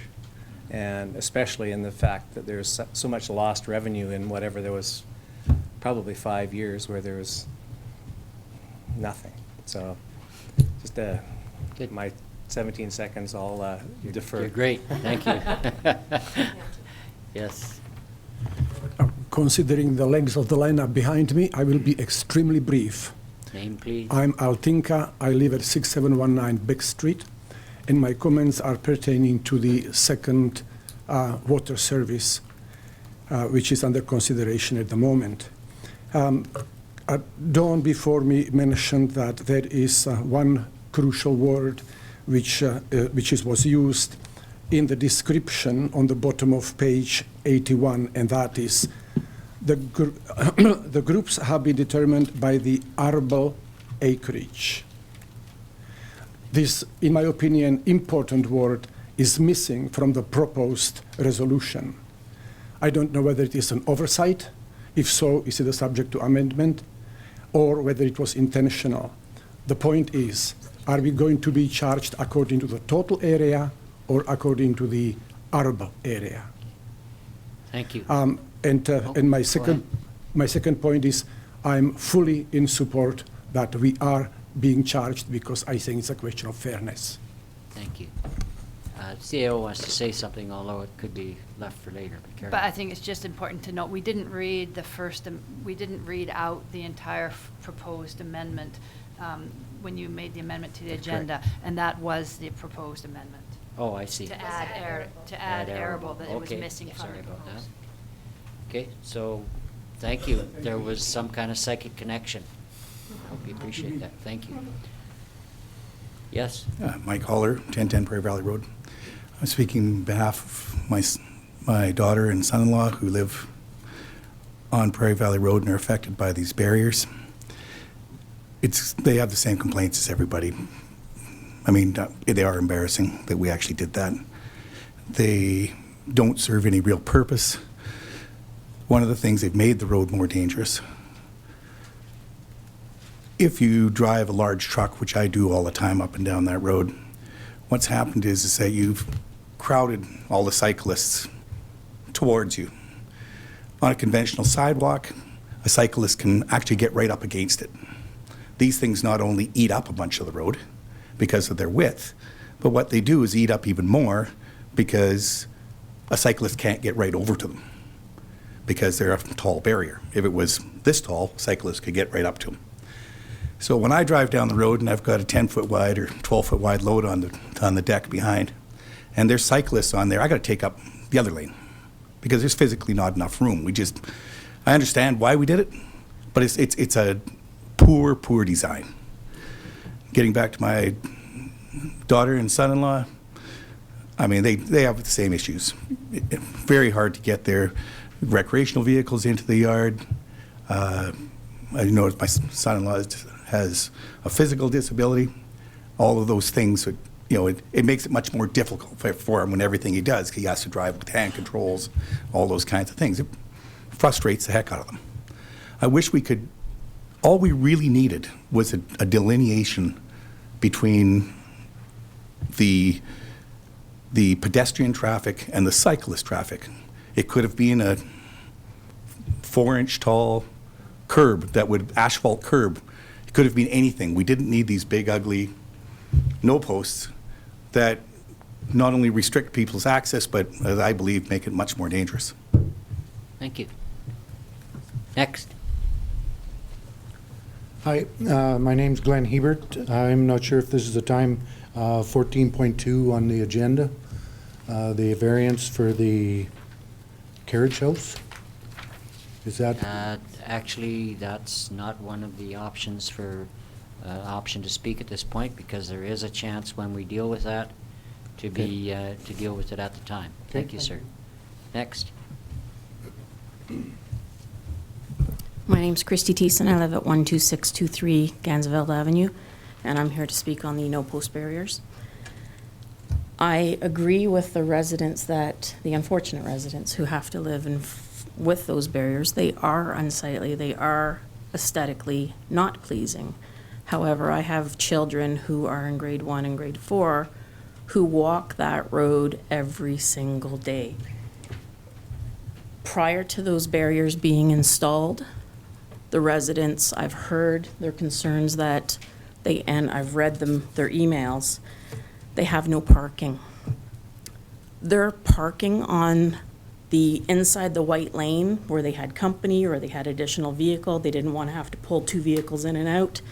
Caused people to navigate outside the white line onto the very busy road that they've talked about again and again this evening, very busy road, onto that road to navigate around their parked vehicle to keep going in a safe manner.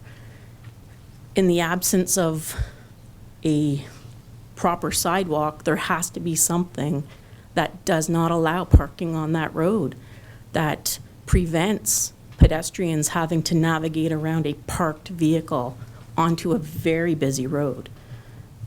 That's all I have to say about that right now. Thank you very much. Next. Hi, my name is Jenny Chick. I live at 6318 Faircrest Street. I just wanted to say, as a homeowner, when I drove down that road and I first saw those barriers, I was shocked and I thought they were temporary. And when I found out that they were permanent, I felt really bad for every single person that lived on that street, because a home is a very, very big, a very big investment. And I have to say that the property value has definitely gone down since those have gone up. And not to mention, I've seen a ton of kids walking those, and if they fall into traffic, someone's going to get really, really hurt. So I was always worried about that. And I've tried to pull out of their driveway, and it's impossible to pull in and to pull out. They put them so close together. So I feel for all of you. So that's all I have to say. Okay, thank you. So anybody else like to speak? I think we've pretty well exhausted the time frame. I think it should be noted that this, as we pointed out earlier in the meeting, that this was being referred back to staff, and all your comments that have been made will be taken into account. And I fully appreciate and respect what you had to say, and we'll be doing everything we can to alleviate the situation, which I'm not going to say exactly right now because it has to be looked at carefully by staff. But staff will be talking to the residents in the area, and we will be doing something that will be positive for you. So I think, just to reflect on some of your comments, the very fact that you have the opportunity to speak tonight is something that we hoped would happen, and I'm very glad that you came out and gave yourselves the opportunity to speak to us, because all those comments are being recorded by staff, and our head of public works is here, and he'll be the one that'll be addressing this, and we will come up with a solution that hopefully everybody will be okay with. So thank you very much for coming, and I appreciate all your comments. Thank you.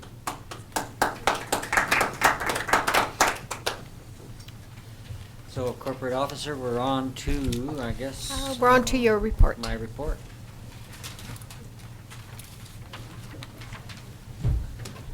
Thank you, folks.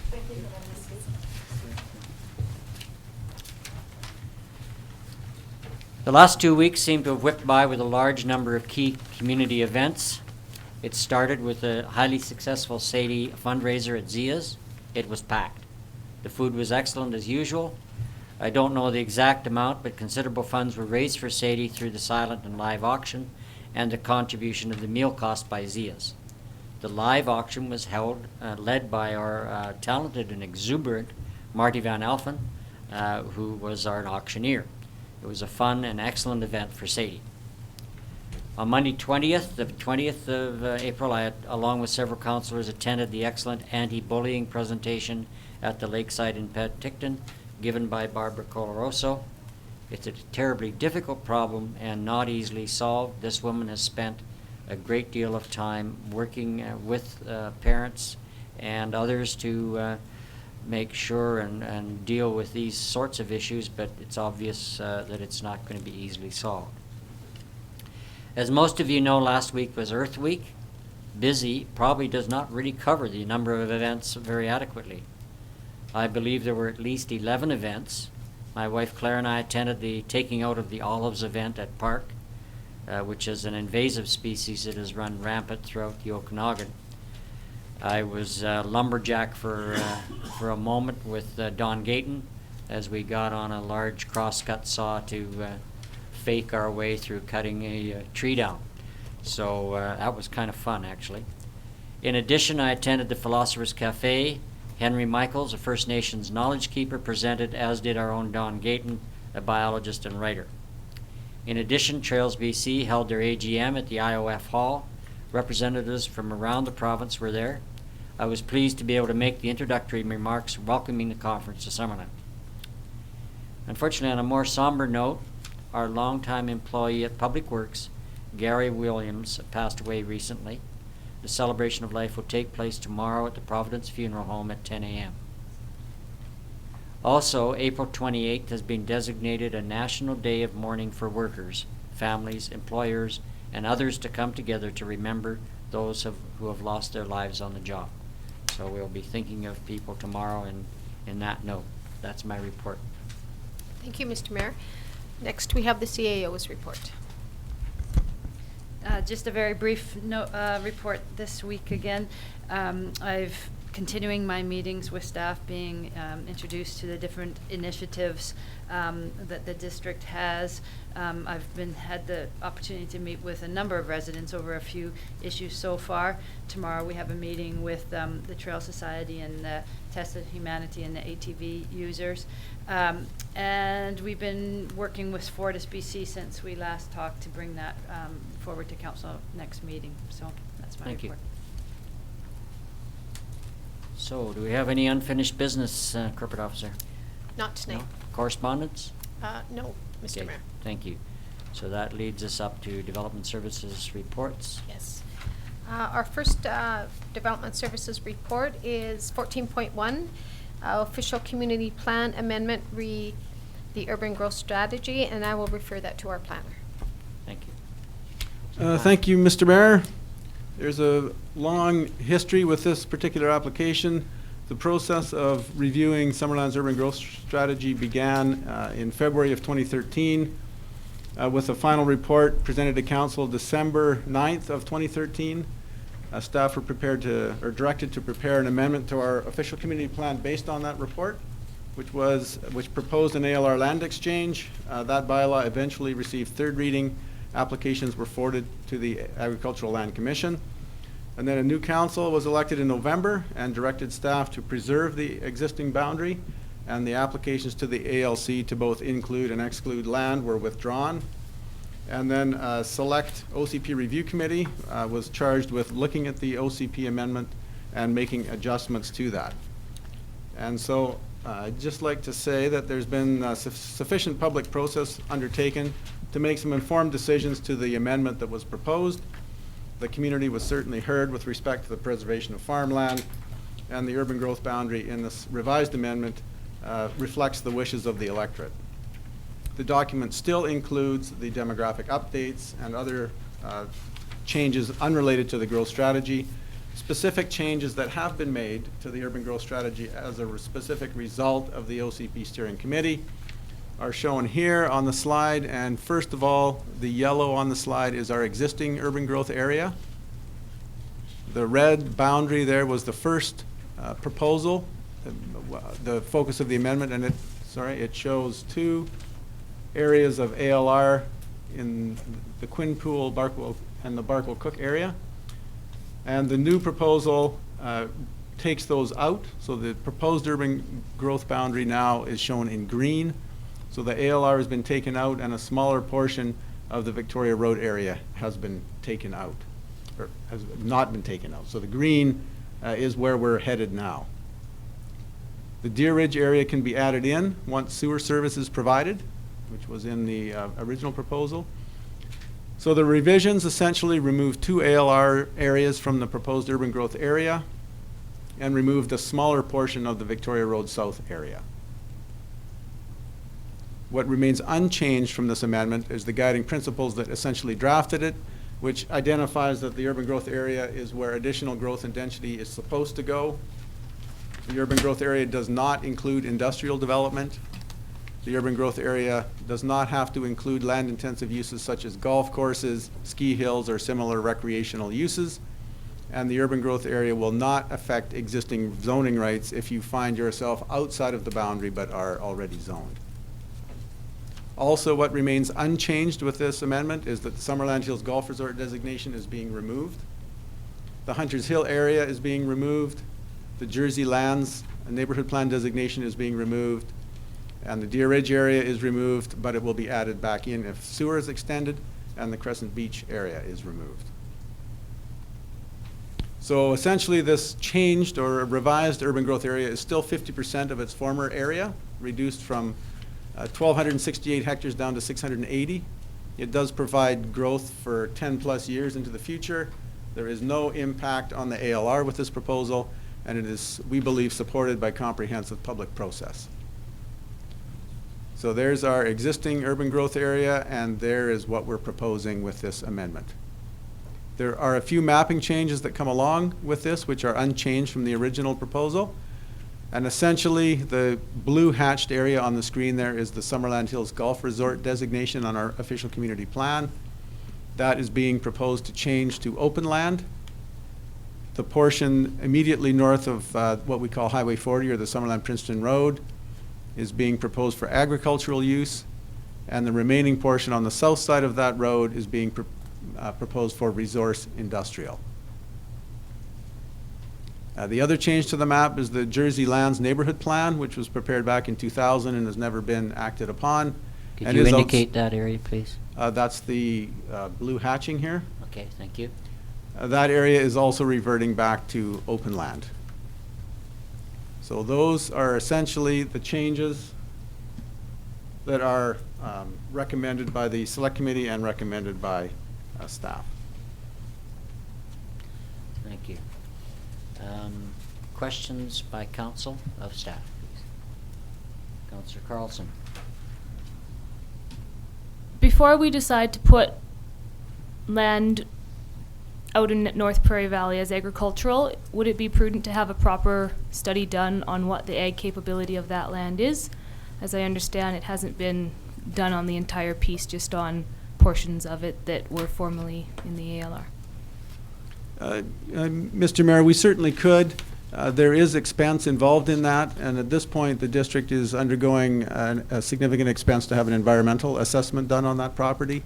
And at this point, there have been what we consider to be bona fide agricultural business folk interested in that property. So we have assumed that if they're significantly interested, there must be some agricultural value that they see in the property. So at this point, we haven't thought it worthwhile to go through the expenditure to have an agricultural assessment done, but that certainly could be. Councillor Peak, and then I have a question. Yes, the environmental assessment, that would be done very shortly. That will be underway before the property can be used for anything, yes. Okay, I think that's an excellent point. Okay, thank you. Yeah, I have a question in that, given that that area, you know, is going to be reverting back to open land, a good part of it, and the rest of it will be designated as agricultural, but not in the ALR, correct? That's correct. I anticipate with the environmental study you're talking about that will be, I gather you've already contacted biologists who will potentially look at that. That's correct. Now, I think before anything takes place there at all, I'm hoping that we will have additional consultation opportunities. Absolutely. There will have to be, the property will have to be zoned before it can be used, and there's ample opportunity for consultation as part of that process. Okay, because before there's any use looked at in terms of any of the opportunities you speak of, I'm hoping for a proper consultation taking place with players that may be involved. Absolutely, Mr. Mayor. This step is to set the vision, the future vision for the property. When we get down to actually implementing that vision, there will be another session of public engagement. Okay, because I guess what I'm trying to say is that there's will be opportunities for consultation on the potential uses of that land. That's correct. That's correct. Okay, thank you. Councillor Carlson. Just want to say that I look forward to hearing what the public has to say about this and to bringing their ideas and propose potential changes to what we are proposing, as I think some people probably have some other ideas as well. Councillor Peak and Councillor Holmes. Could you explain to me why Hunters Hills was taken out of the urban growth area when it was more recently, I think it was 2011, that it was at that point that it was in the urban growth area, and even as recently as last year before it came on council, it was still in at that point? Yes, Mr. Mayor. The Summerland Hills Golf Resort was put into the official community plan along with our first ever urban growth boundary back when the bylaw was adopted in 2008. And the negotiations over that whole issue started in about 2003. So when the economy fell, the proposal didn't come to fruition. There are a number of reasons for that. So that designation has been on the books since 2008, when clearly the developers who were the instigation of that designation had no interest in developing that golf course anymore. So finally, council decided that it Just was a minute now. time. I think we're crossing information points here. Oh. You weren't asking about. I'm not asking about Summerland. Hills. You were asking about Hunter Hill. Oh, I'm sorry. Yeah, sorry. Thank you, Mr. Mayor. I thought maybe he was going on to include my question. No, Thank you for no, the I could see we clarification. were straying, but then there we go. Yes, the Hunters Hill wasn't originally in the 2008 urban growth boundary, was added in I think 2009. No action took place on the property for a time period. When the urban growth boundary or urban growth review was done, the whole area was looked at. There was a change in philosophy based on a lot of sustainability principles that were fairly new. So at that point, it was recommended that the Hunters Hill area come out of the urban growth boundary. There are no urban services in the area, and so it seemed appropriate at the time to leave it as rural development and not urban. Thank you. Councillor Holmes? Just to follow up on that, so is the APC's concern with both Hunters Hill and Victoria Road South just that they felt more public consultation is needed, or do they have other concerns as well? Their concern was essentially that they felt that the mandate, council had a mandate to make the ALR adjustments. They did not believe they had a mandate to make any other adjustments. However, staff feel that all of those other adjustments were fully discussed through that whole one-year period, and so in staff's opinion, there is certainly enough public engagement for council to make whatever determination they wish on those two areas, the Hunters Hill and Victoria Road South. Okay, now, Mr. Planner, could you please explain the definition of urban growth area, please? Well, we don't entirely have a definition. But Well, there's one that. The intent is that it's where urban development is to be concentrated, and there is a specific section in the community plan that speaks to councils or the district's wish to extend services to all areas within the urban growth boundary. Councillor Barkle. Just to be clear then, the proposal that was put out for Hunters Hill last fall isn't affected by the removing the designation as the urban growth area because it's a rural type of a development? This isn't going to preclude that going forward? That's true, Mr. Mayor. This will have absolutely no implication whatsoever on the Hunters Hill development as they're already zoned, and the neighborhood plan has been adopted by council, so any development in accordance with the zoning and the neighborhood plan can move forward regardless. Mm-hmm. So that, if I can, are we starting to bridge into discussion? Yes, okay. Any further questions? Any questions of staff? Yes, I have, see whether I have a question or not. No, I don't. Okay. Can we have the motion, please, or a motion, and then we'll get into discussion?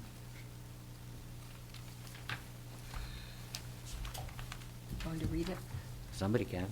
The official community plan OCP amendment urban growth strategy. OCP amendment requires a majority vote of full council. Public hearing held May 11th. Recommendation of second and third readings of bylaw number 2014-002 be rescinded, and the bylaw number 2014-002 as amended be given second reading. And further, that a public hearing be scheduled for Monday, May 11th, 2015. Perhaps I'm not quite doing this the way I No, should. That's okay. We're fine. Do we have a seconder, please? Councillor Boot, thank you. Okay, now we're up for discussion of this motion, please. Any points that council wants to bring up and discuss? Move ahead. Councillor Carlson. Is Monday, May 11th, 2 weeks from now? Does that make it a little bit too soon to be advertising and making sure that people are aware of what this is going on? We do the legislated advertising for public hearings and signage and notices and So whatnot. we can still make the paper for this week? I guess that's Yes, my- it has to run in 2 consecutive ads. Okay. I guess I'd like to have bring up some points here. Can you go back to the map, please, that shows the area we're looking at now as the urban growth area, please?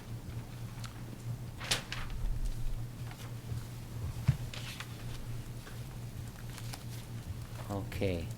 There's a couple of areas that come to mind here. First of all, Crescent Beach has been not included in this. So the rationale, please. The rationale for that, Mr. Mayor, is that there's a single access into that neighborhood. It's basically fully developed, and it did not seem appropriate to push additional density into that area given the access into it. Okay. Does that still allow carriage houses and so on to be put in there or not? That's correct. Every sewered house in Summerland is allowed, or lot is allowed to have a carriage house. Okay. So that sort of thing will be allowed, but no further additional subdivision of land in the area?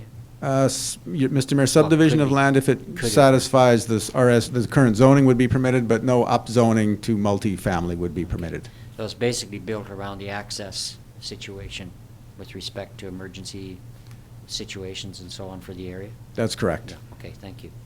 Now, the other one that I want to look at is the south end there near the Glenfir School.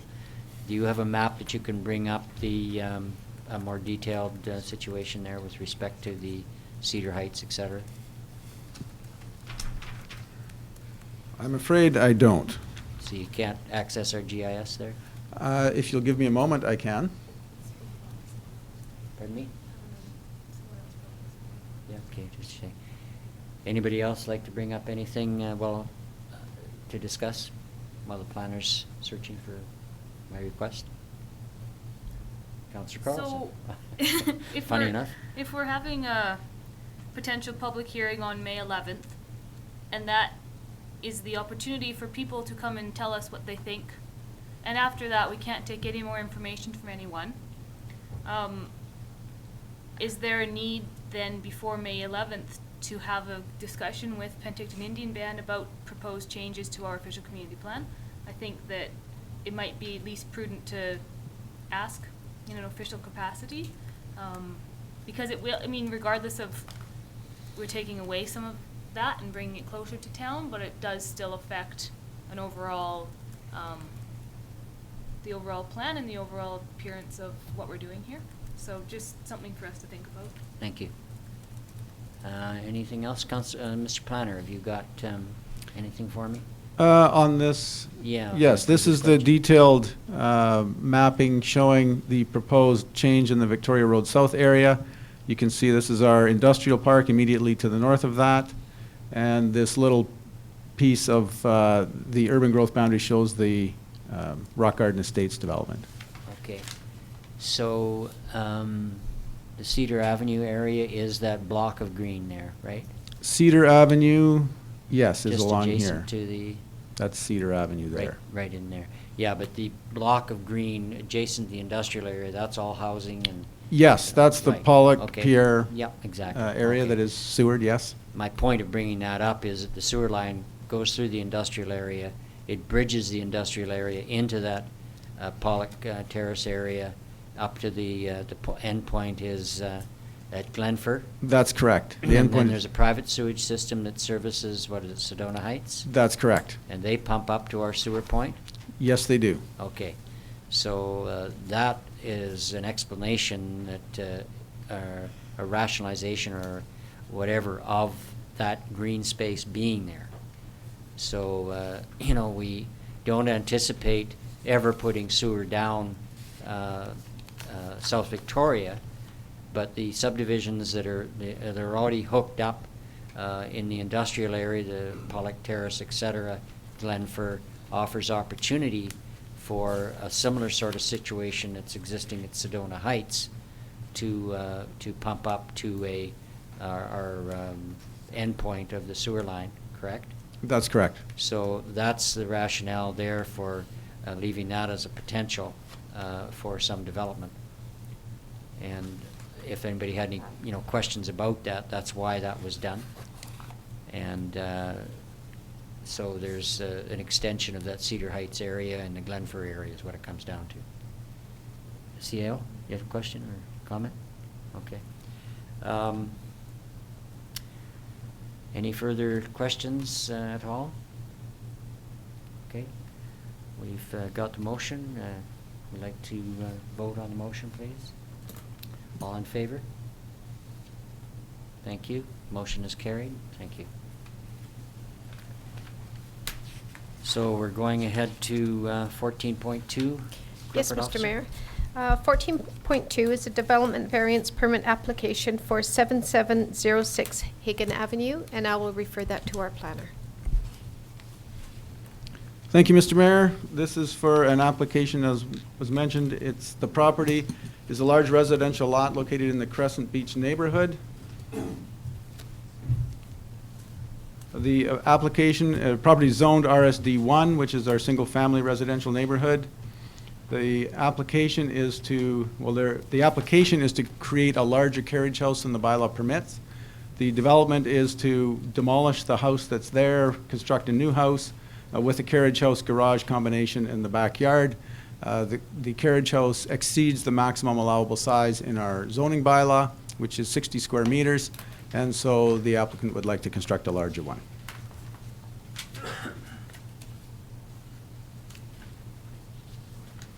Okay, questions by council and our planner, please. Anybody?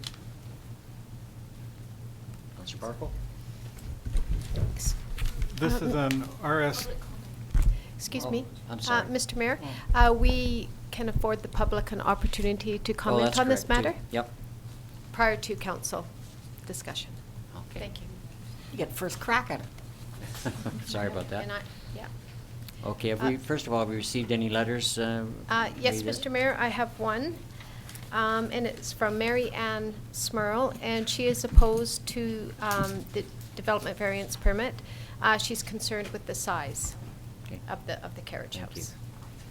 Is there anybody from the public that would like to comment on this?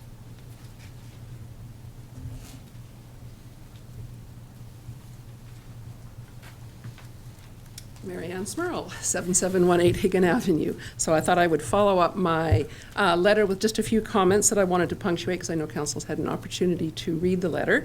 And I had to say, you know, initially when we were talking about the urban growth strategy and the recommendation that Crescent Beach be removed from the urban growth strategy, I had a little, yes, this is exactly what I'm concerned about, is maintaining the character of that internal area of Crescent Beach, which is referred to as the campus, where most of the lots are approximately a half acre in size. And so I thought, yes, we won't be able to subdivide. We won't be increasing the density, only to find out a few moments later that actually subdivision is possible still in Crescent Beach.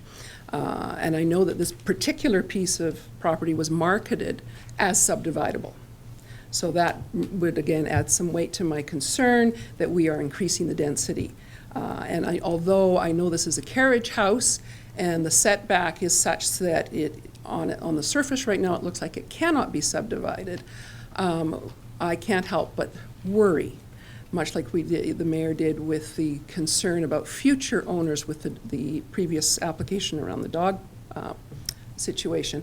I'm concerned that although this may not be the intent of this current owner, I am concerned that there may be a future owner who will make application to subdivide the property, both by virtue of the size of the dwelling and its location on the property. Thank you very much. Any other comments? Public? Sir? Mayor, council, Name I'm and Glenn address, Hebert. please. Actually, I own the property, 7706. Okay. And I'm looking not to subdivide this. I'm looking to utilize the space, the footprint that I'm using for the garage in the back. I'm only doing that. You end up with a space over top of your garage, which that's what I'm going to turn into another living area. I have 2 kids. They got grandkids. It's a place for them to come to when we're here. I haven't moved here yet. We've demolished the house as of right now. It's been gone for probably 2 weeks. We're in the process of building this, so we can't subdivide it. The house is in a spot where, you know, it would be pretty tough to draw a straight line there. So, and if that's what it takes, if we have to go and make a bylaw to stop the subdivision of that piece of property, I'm willing to do that. I'm just trying to utilize the actual space created underneath. The footprint isn't going to be any different. The building is only 22% of the lot size is under the development when I'm finished. The house with the carriage house, everything, it's only 22%. I think your allowable is 40%. And we built the carriage house. I had a developer or a designer out of Penticton. He did it. All the other areas around, he did it for 90 meters, because that's what your other areas, Penticton, Kelowna, West Bank, all the, or West Kelowna, Peachland, they're all at 90. And he just did it. And I didn't realize it till I took it to Alex at City Hall that it was oversized. So anyway, then at that point, rather than changing, I've already spent the money on the plans and, you know, kind of got everything going that way. I would ask for a variance and see how the council would feel about it, and the mayor. Thank you. Thank you. Okay, okay, Councillor Carlson. I wrote some thoughts down on this. So, I guess the first one is, you did bring it up, is that in Penticton, Peachland, West Kelowna, the carriage house allowance is 90 square meters. And I see carriage houses as a very important piece of what's going on in Summerland. I think that there's a lot of people who are young couples. I know a single mom with a daughter, and she took forever to find a place to live. It's not easy to find a smaller, affordable place. So I think it's really important.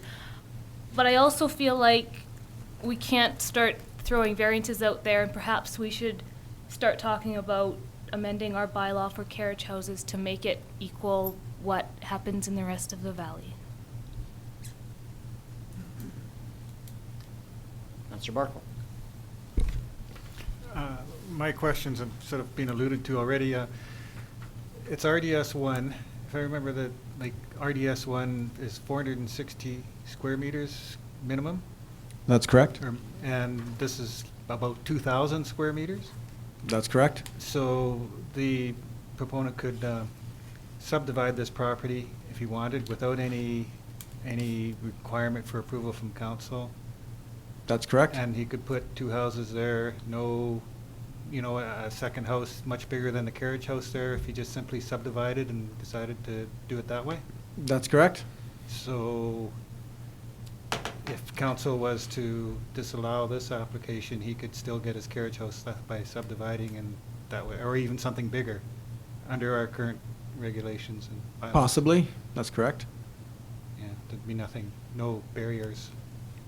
That's correct. Yeah, okay. Councillor Peak. When I look at lot coverage, lot coverage certainly means something to me. And I think that 22% as opposed to 40%, if that is correct, and I ask for Ian's confirmation of that. That's correct. That's an opportunity. I, like Councillor Carlson, really understand that there's a shortage of spaces that people at some point in time, now this householder may not because it may be his family that's going to use this particular space, but at some point in time it could be a rental unit, and those kind of spaces are really important, and keeping the character of our areas is important to the people that dwell here. So I see the opportunity of having a carriage house, even if it is slightly larger, as a good opportunity. And to have the property redeveloped with a brand new house is that's in keeping with the character of the area is important as well. So I actually could see supporting this. Okay, Councillor Holmes. Would you be able to explain why we're different than everywhere else in the valley? Yes, I can, Mr. Mayor. The 90 square meters comes from the BC Building Code, which allows 90 square meters as a secondary suite within a house. And our bylaw allows the same thing, to be in compliance with the BC Building Code with respect to 90 square meters for a secondary suite inside a house. This is a second dwelling unit on a piece of property, and the rationale when it was designed was that it would fit over top of a typical two-car garage, which is about 640 square feet. And this is a new type of housing in Summerland. Every single lot that has sewer is permitted to have one of these. And staff at the time was not comfortable going with allowing every single lot to have a 90 square meter additional dwelling, which is just under 1,000 square feet. So we thought that it was very typical for there to be double car garages all over the place. If you wanted to put a second dwelling on top of that, it would fit. But we're still, there's only a single extra parking stall required for a carriage house. And when you're getting into 1,000 square feet neighborhood of a dwelling, that's fairly significant. You can have a family in there as opposed to a single person or a single mom or something. Maybe parking issues. We just weren't comfortable going to the 90 square meter size right out of the gate. So we've had about a half a dozen carriage house applications so far. They've all met the requirement of the 640 square feet. So we're comfortable at this point where we're at with regulation. Doesn't mean that it isn't unreasonable to adjust.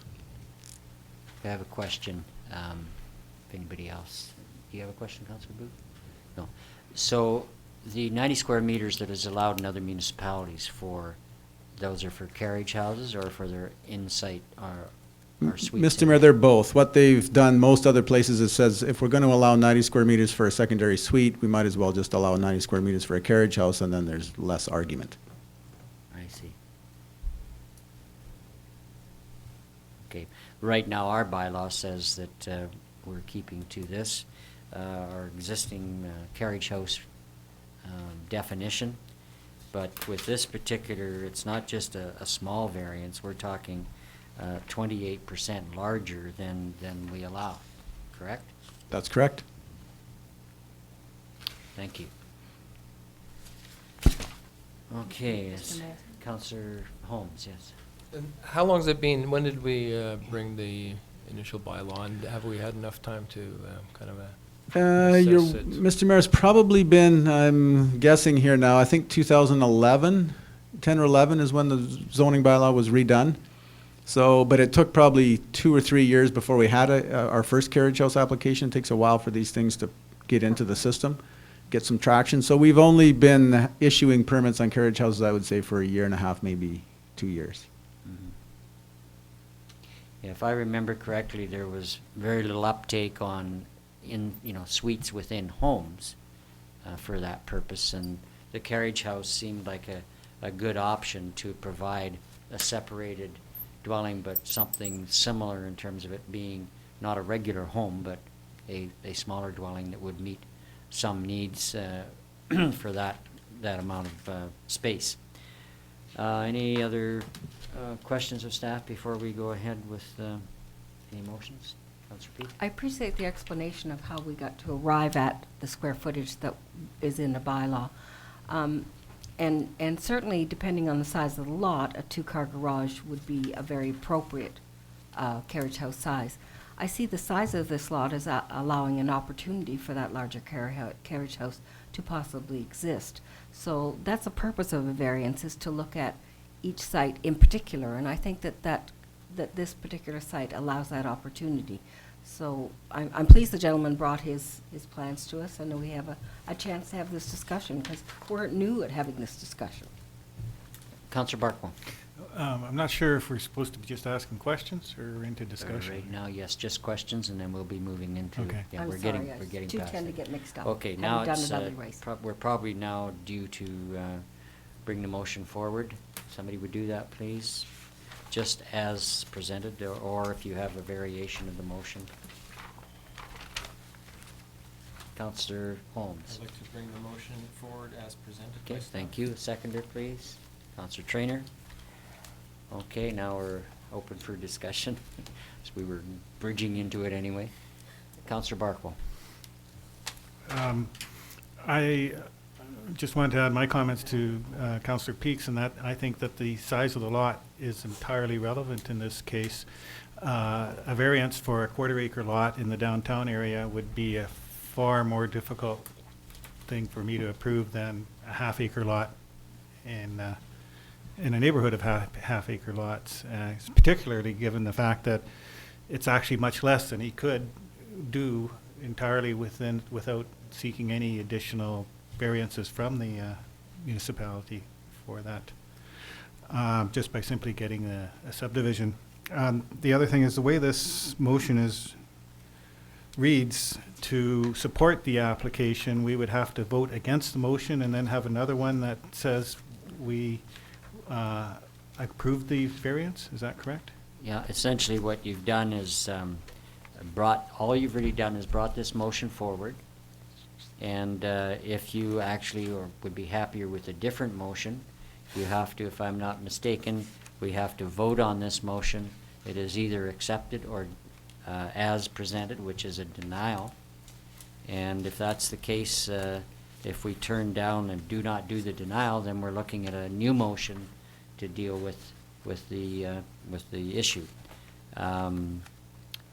So basically that's where we're at right now. So we either vote in favor of the denial or we vote against the denial, which means we would be looking at a new motion. So just to let you know my thoughts on this, I'm not in favor of the variance. I think we would be then making all kinds of different variances for all the different lot sizes that we may have come in front of us. Everything from 0.29 of an acre, 0.25 of an acre, 0.45 of an acre, half an acre, et cetera, et cetera, et cetera. And we'll have variances ad nauseum based on the size of the lot. And so I'm in favor of sticking with our recommendation which is denial, in keeping with the standards that we've set for carriage houses in Summerland to this point. And a number of people, as our planner has already stated, have been quite happy with the standards we set for carriage houses. Councillor Carlson.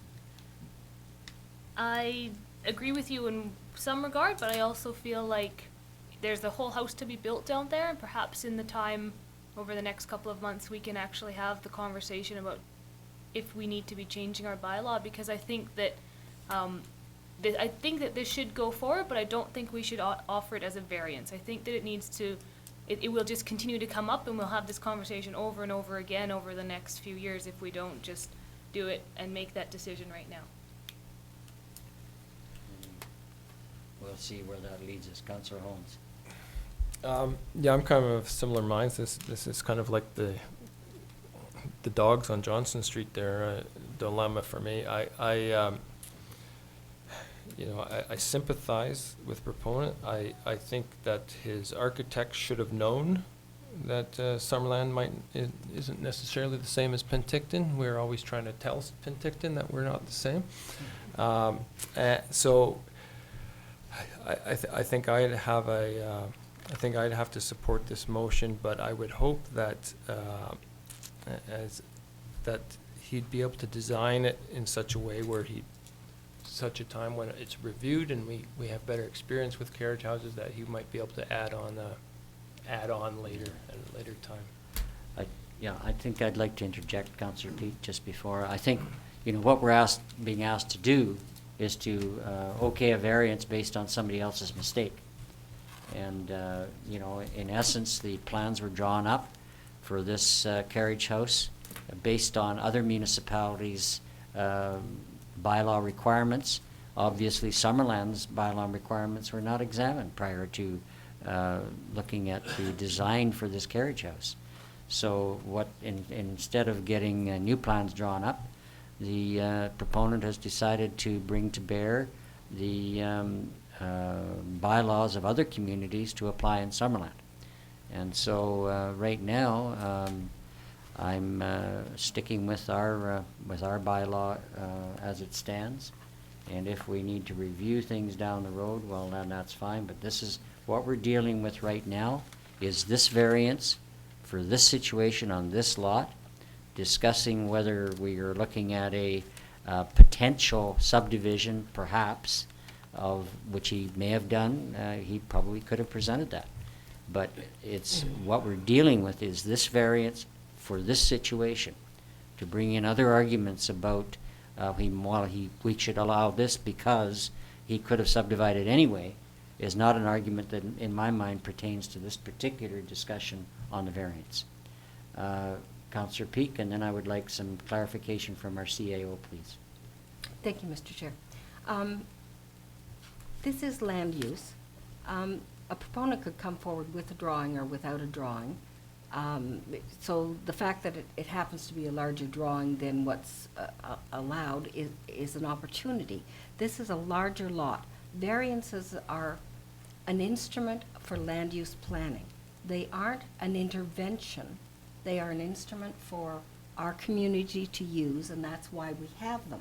They aren't a bad thing. They're actually a point of discussion.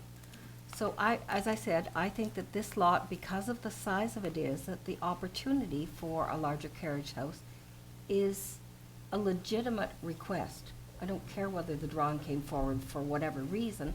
I think it's a legitimate request. And as I say, variances have a purpose. And that's why we sit at this table, for the purposes of our community.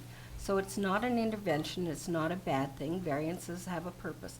I just think that this size lot has an opportunity to have an enlarged carriage house. Thank you. CAO? You wanted my comment on that? Yeah.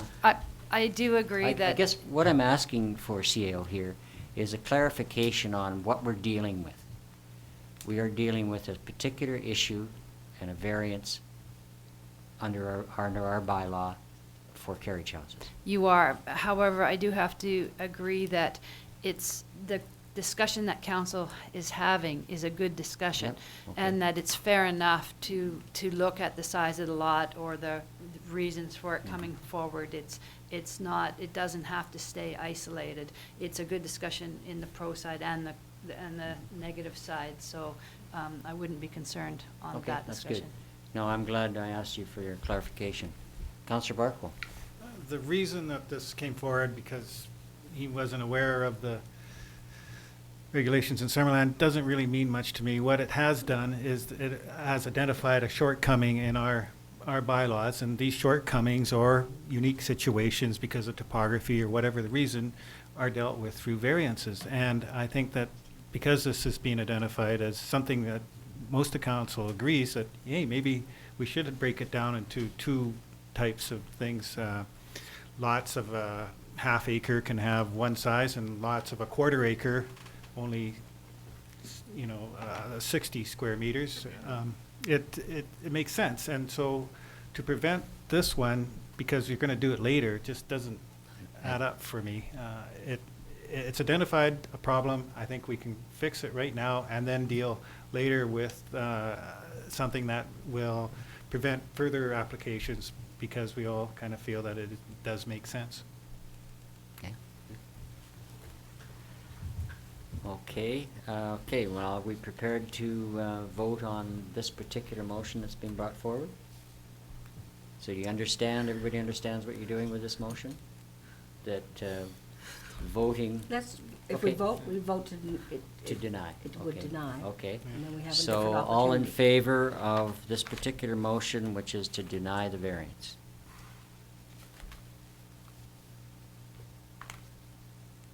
Thank you.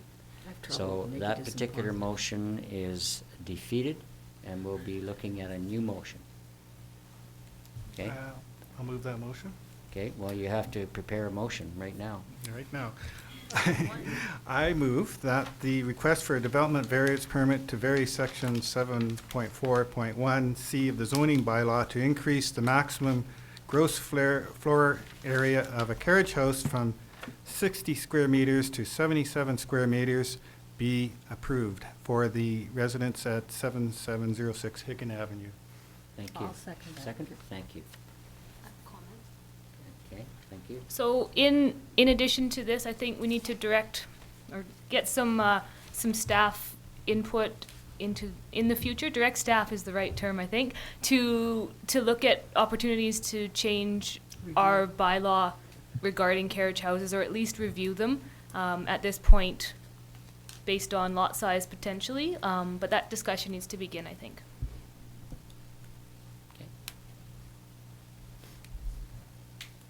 Okay. Okay, we're ready for the vote. We've got the motion and seconded. All in favor? Believe it or not, there we go. Thank you. Good discussions. So that was, the motion was carried. With Yes, one- thank you. Yes. Okay, Thank you very much. thank you. Thank you. Okay, corporate officer, we're on to, We're on to item 14.3. This is Correct. also a development variance permit application, and this is for 5492 Solly Road. And I'll Thank you. refer that to our planner. thank you. Thank you, Mr. Mayor. This is a variance application to allow a carriage house to be constructed in the front yard of the property described in the report. Property is again zoned RSD1. It's a sloping property. It has an irregular geometric shape, and the owner of the property wishes to construct a carriage house which meets all the size requirements of carriage house, but our bylaw prohibits accessory structures from being built in the front yard, and a carriage house qualifies as an accessory structure, so that is the reason for the variance. Okay, thank you. Questions of our planner, please? We can afford Okay, the public, public yes. option. Any questions from, or comments from the public? We'll get this straight eventually. Any comments from the public? Thank you, okay. Did we receive any correspondence? Thank you. No, no correspondence. There was one. Was there one? Nothing in addition to what you. Okay. Oh, in It's already addition to in what the we already package. have. Thank you. Okay, any questions of planner? Thank you. On a lot like this, how would one define front yard versus backyard versus middle yard? Is there- Front yard is defined as the property line that touches the road. So the front yard is the area between the property line and the house. So essentially, any accessory structure has to be behind that line or behind the house. It cannot be between the house and the street. I could argue the other end of the house is between the property and the road.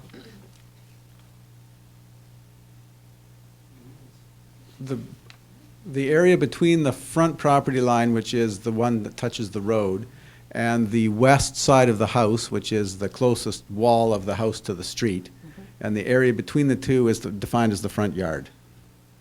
So you can't put a structure there Without a variance. without a variance. Okay. Okay, any other questions? Councillor Holmes? So, I mean, I kind of know this lot. It really drops after the road level, right? That is correct. So, how, so in this nice picture, yeah, that one. So where's the road? The road that would be to the west or the left side of that image, up a little bit higher. It doesn't, the drawing doesn't go all the way to the road there. So the road is probably 2.5 to 3 meters above the garage door level. Right, okay. And the house already has a garage? The house does have a garage, yes. So it would have 4 garages? Yes.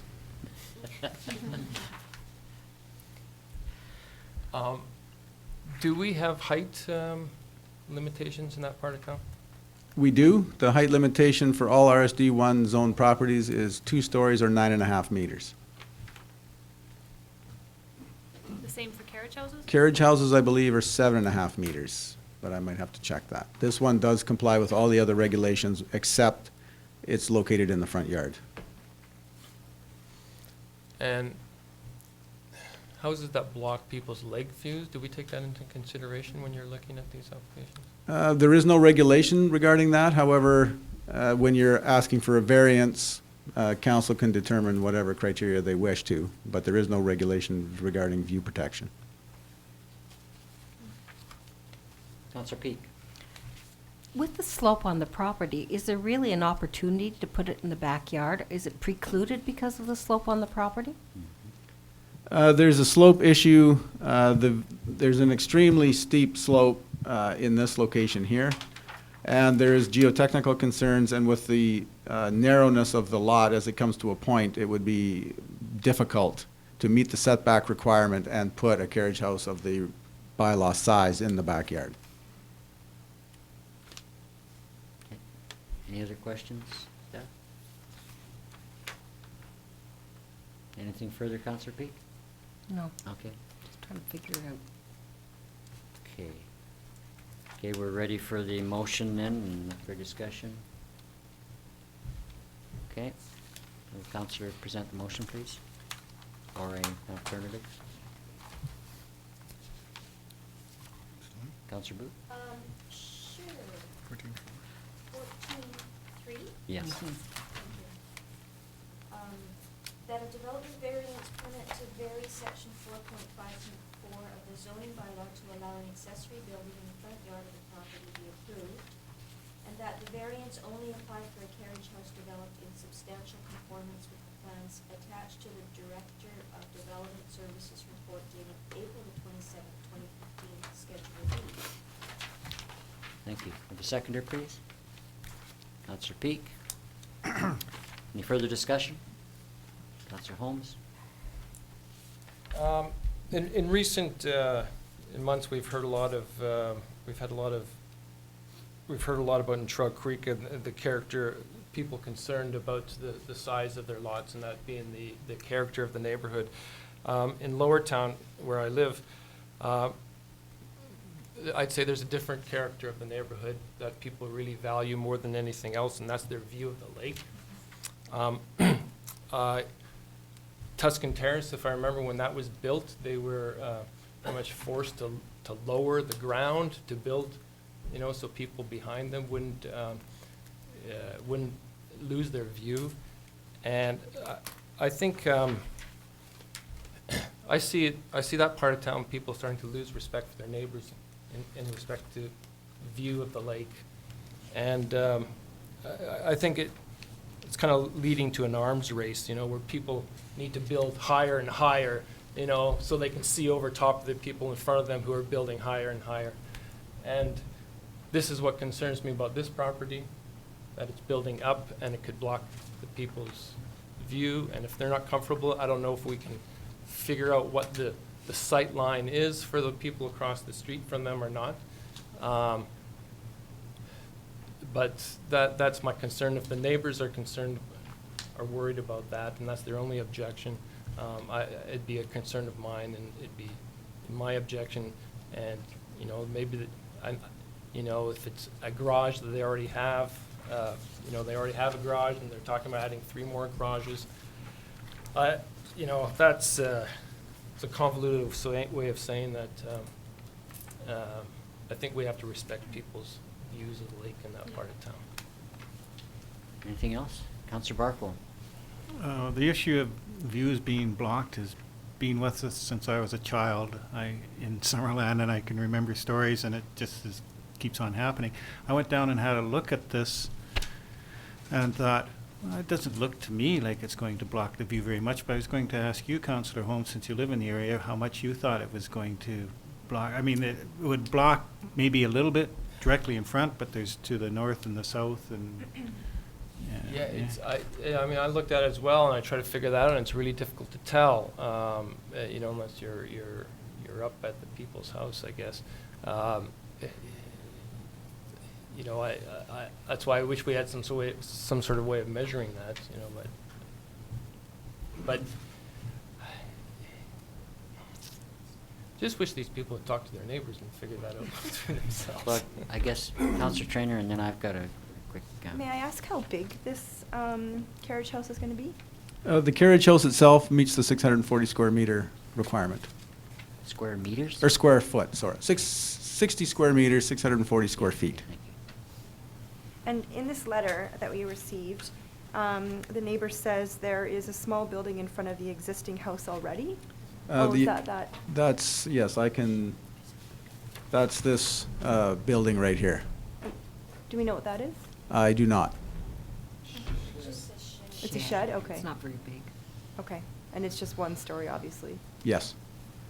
And I just have one more question. The way the drawing is, it looks like the building would actually only be one story since part of it's kind of down a slope. But would it appear to be two? Our bylaw defines that as a two-story building. Okay. Okay. Thanks. Okay, I guess my concern here is just looking at if there's a concern about placement. I don't have a concern with the request for the placement of the carriage house. But in terms of height, you stated that the carriage house height is 1.7 meters? Carriage house height, I should check. I think it's 7.5 meters. Oh, 7.5 meters, I'm sorry. What am I, 1.7? Yeah, pretty, well, I'm short, okay? There's lots of numbers to remember in this life.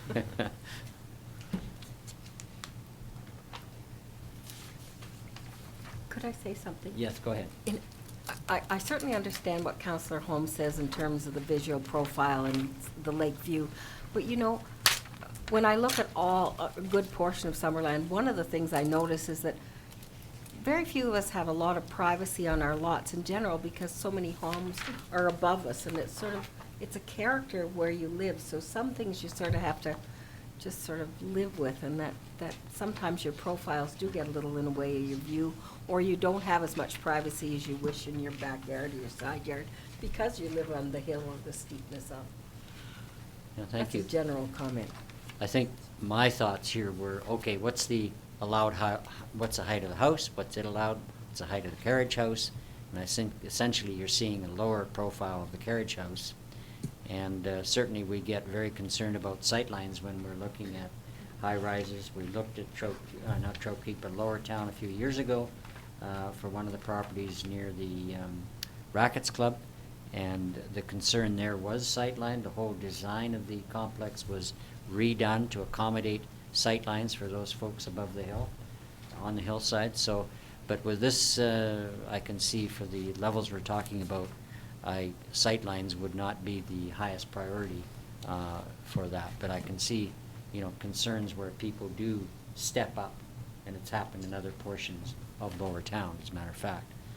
So anyway, I think the planner has not necessarily got anything. I don't. I know it's in here, but I can't find it. Okay, that's okay. See all those We're numbers. fine. CO, did you have a comment, or? No? Okay, fine, thank you. So we have had the motion presented and seconded.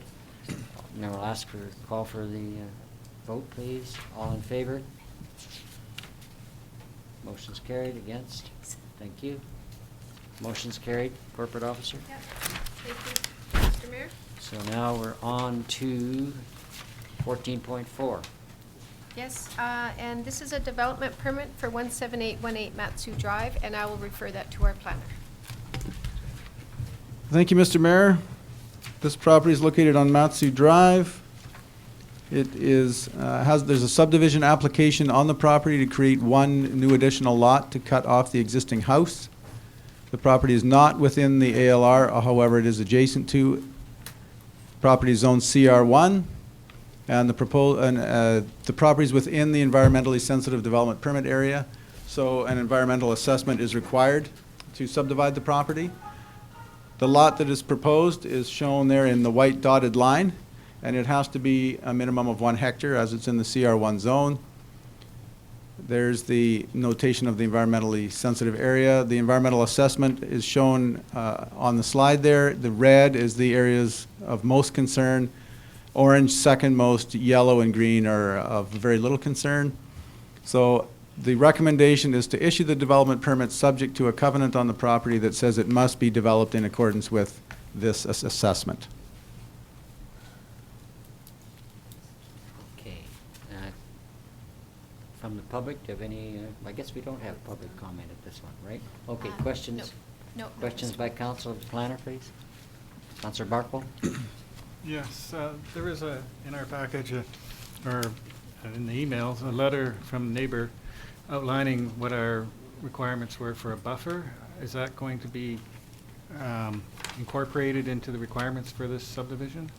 We're debating that one. At this point, there's a 30-meter buffer essentially that was required by the Agricultural Land Commission along the south property boundary and the east property boundary, which is essentially on the south boundary, it's a no construction, no disturb, except for the existing vegetation. On the west, or the east side of the property, it's a no disturb, or a no build covenant except for a driveway. So the property has received a PLR for subdivision already. It has been through the Land Commission, and so far, the requirement for the buffering is satisfied by the 30-meter setback. So the short answer is no. Okay, I think I'd like to clarify that a little bit, if I might. Further to what the planner just said, essentially the ALC required a no-build covenant on that 30-meter strip, correct? That's correct. So they actually did not address a true buffer in the sense of a buffer. The buffer there, if they're alluding to a buffer at all, it's really to the no-build covenant of the 30-meter strip that you're talking of the dotted line adjacent to the agricultural property, correct? That's correct. Okay. So to my mind, though, and I think the approving officer, which is you, has Yes. the option of requiring a real buffer. And because my concern here is that even if there's a no-build covenant on that, that's fine, but it does nothing for anybody that may own this separate lot who wishes to perhaps have a garden or use that piece of ground adjacent to the ALR orchard to the south. And so there's no protection for that individual and any occupants of that property. So what I was thinking along the lines of is that council would recommend that a buffer be in place along the southern boundary of this particular property to actually give a physical buffer in addition to the no build that's already there. Do we have that ability? You don't really with this application. Certainly, you can have discussions with the approving officer over that issue, but this application is to simply protect the areas that are shown as red and orange on the map. The development permit is to authorize the subdivision as shown on the map so that the areas of red and orange essentially are protected, and that any further development of the remainder lot would, and essentially the parent lot, would require development in accordance with this plan, so that the biologist would have to ensure that wherever the housing site goes, if it's in poly number 15 there that's yellow, I suspect there'd be no issue.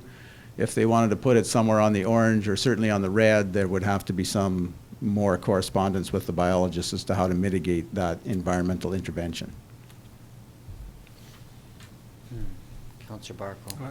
Councillor Carlson. Councillor Carlson. I was out at this property the other day, and there's a driveway, potential driveway space, and you can see that the owner has done some work already on Matsu, and they've taken some really important steps to making this happen. And I think that it would be nice if we could get it to happen. However, there's still a lot of concerns, and one of them is a driveway through the gully from Matsu in an area where it's known to be if there's a heavy rainfall event, can wash straight down the mountain and basically continues through a vineyard, through a gully, down the clay bank, and over Lakeshore Drive and into the lake.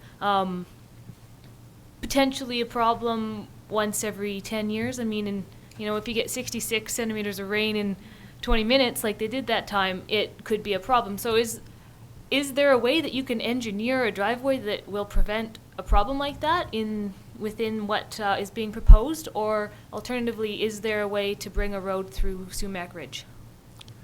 Well, there's a number of questions there, Mr. Mayor. Firstly, the general rule is that if you're doing a subdivision, the after subdivision runoff can't be worse than the before subdivision runoff. And the theory is that you're not expected to fix the ills of the world when you subdivide, but you can't make it any worse than it was before you came along. So there is drainage provisions when you're doing a driveway and putting in hard surface so that you capture the water before it runs off your driveway onto the road. But you're not expected to deal with a 200-year storm that would likely overwhelm any reasonable intervention. Access from Sumac Ridge Drive was discussed when this property was up for zoning a number of years ago. It's not, that Sumac Ridge Drive is yes, it's not a municipal road, it's a strata road, private road.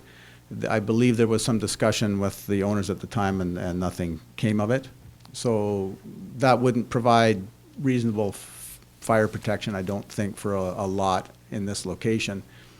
So the only reasonable access point is the gully, which is shown as green predominantly on that map.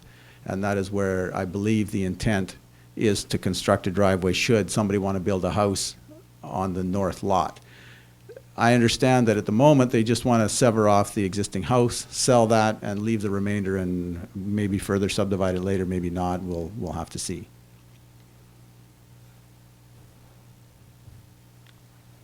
Councillor Barkle? I'd like to go back to this buffer issue. Correspondence we received from the neighbors said that Summerland, and I haven't verified this, so I'm asking you. It says Summerland's agricultural plan calls for a 15-foot high and 15-foot wide buffer with a 6-foot high chain link fence and dense vertical evergreen hedge centered on the 15-foot buffer space. Development applications where buffers between agricultural and non-agricultural are identified as necessary should be granted only on the establishment of a covenant for the required buffer and its maintenance. So I'm presuming this is what our sort of plan, agricultural plan says. Is there no way for us to insist upon that for this subdivision? I would say no in this particular subdivision. The way the agricultural plan is a guideline similar to other policies in the OCP, and what they're intended to do is to advise council and staff on the creation of bylaws. So if that was a significant concern for council, what should be done is the zoning bylaw should be amended to suggest exactly what you've written there. Currently, there's, I believe, a 4.5 meter wide ag buffer required in some situations. I'd have to review the zoning bylaw to be certain. And I believe the buffer has to be capable of reaching a height of 4.5 meters. So you're not required to install it, obviously, at 4.5 meters. And that issue garnered a lot of debate when the property was rezoned and the original subdivision was contemplated. And in this particular case, if you wanted to go up the entire south property line, which is adjacent to the agricultural land reserve, you're into the orange and red sensitive environment that exists on the property. So there's a bit of a conflict there. And on the south, certainly this part of the property here, there's significant vegetation existing already. So we're talking a little spot in there, presumably. Again, the approving officer in this particular case has pretty much mirrored the requirements of the first subdivision that was given approval. We generally, unless there's a significant change in something, regulation or such, we try and be consistent with our application of the rules. But that certainly, the subdivision hasn't been approved yet, so I suppose there is still some option to look at that, but it really is outside the application that's in front of council today.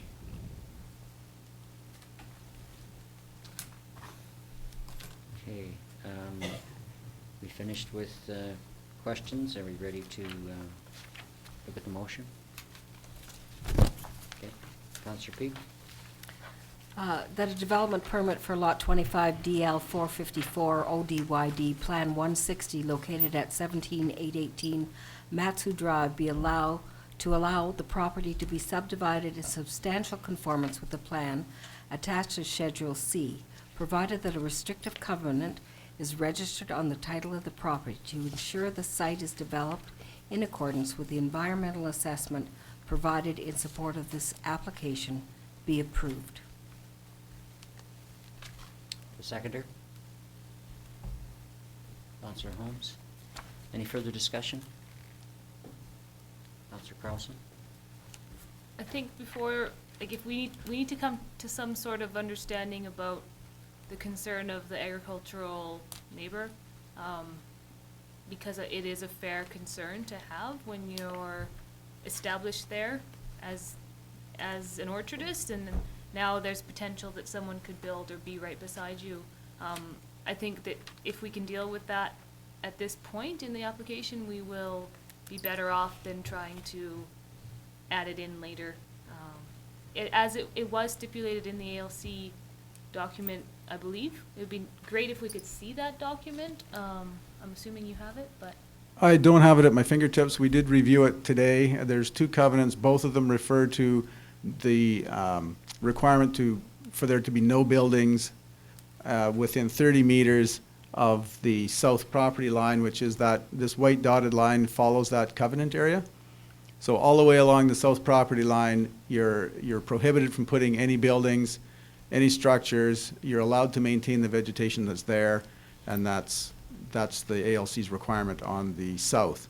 On the east boundary, this one here, it's a 30-meter no build, no disturb zone, except you can put a driveway through. But other than that, you're not allowed to touch it at all. And those are the two covenants that went through the ALC when they approved the exclusion application. Councillor Barkle? The ALC, so my understanding is that the ALC requirements or covenant was simply a no disturb buffer, and that just seems kind of meaningless as a buffer for this area that you've identified here, that short area between the building and where the orchard ends. If we deny this permit tonight, could it then come back to us with a revision that would include a adequate buffer for that small area?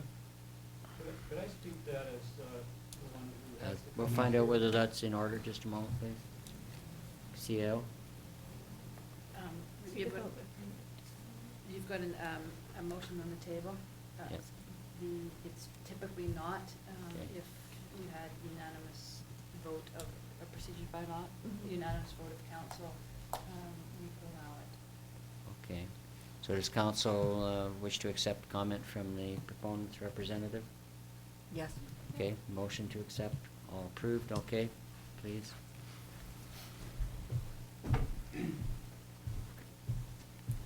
Thank you very much, Council. My name is Rick Cogbill. I'm the development consultant for the owners. And I worked on the property 4 years ago when it was, we're dealing with the Land Commission, and I have the covenants here as well. Just a little background, when we first were dealing with removing it from the ALR, the neighbor to the south was the one who asked us for the 30-meter buffer. And instead of having a tall fence or shrubs or anything like that, he wanted the 30-meter distance, didn't want driveways in there, didn't want anything in there. And so as part of allowing the removal, that's what the Land Commission went with. His exact letter was to ask for that. And for us, for the client as well, that's the sloping area. That would have been the beautiful driveway up to the back, not doing the gully. We don't really want to do that.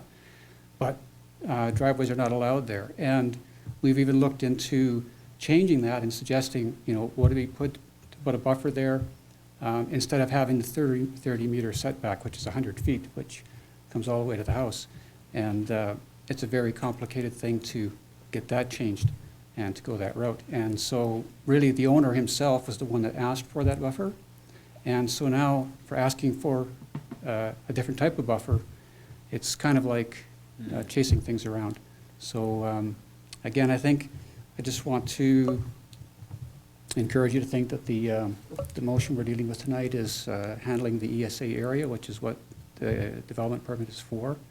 And I hope that the report we have answers those questions, and if there's anything else, I'd be happy to answer that. Okay, thank you. Okay, so we're proceeding with discussion. Anybody, any further comments from council? Council Carlson? I think it'd be really challenging to, there's this, the environmental part for me is quite important. If you consider the number of areas like this that we have left, pretty limited, and you can, I guess in the red, the red zones, nothing would be affected in the long run if a home were to be built on the top of that hill. You'd get an amazing view, and I can imagine that is the whole point. But for me, unless we can solve this dilemma of, the water coming down and the environmental sensitivity of the area, the deer habitat that live there, I don't see it quite yet. I think that there's potential, but it's still not, I don't know, I need to see how it would really make sense in the long run, I guess. Just point out that there is no development plan, there's no driveways plan, there's nothing, it's just subdivision of the lot. Right, thank you. Okay, are we ready for a vote, council?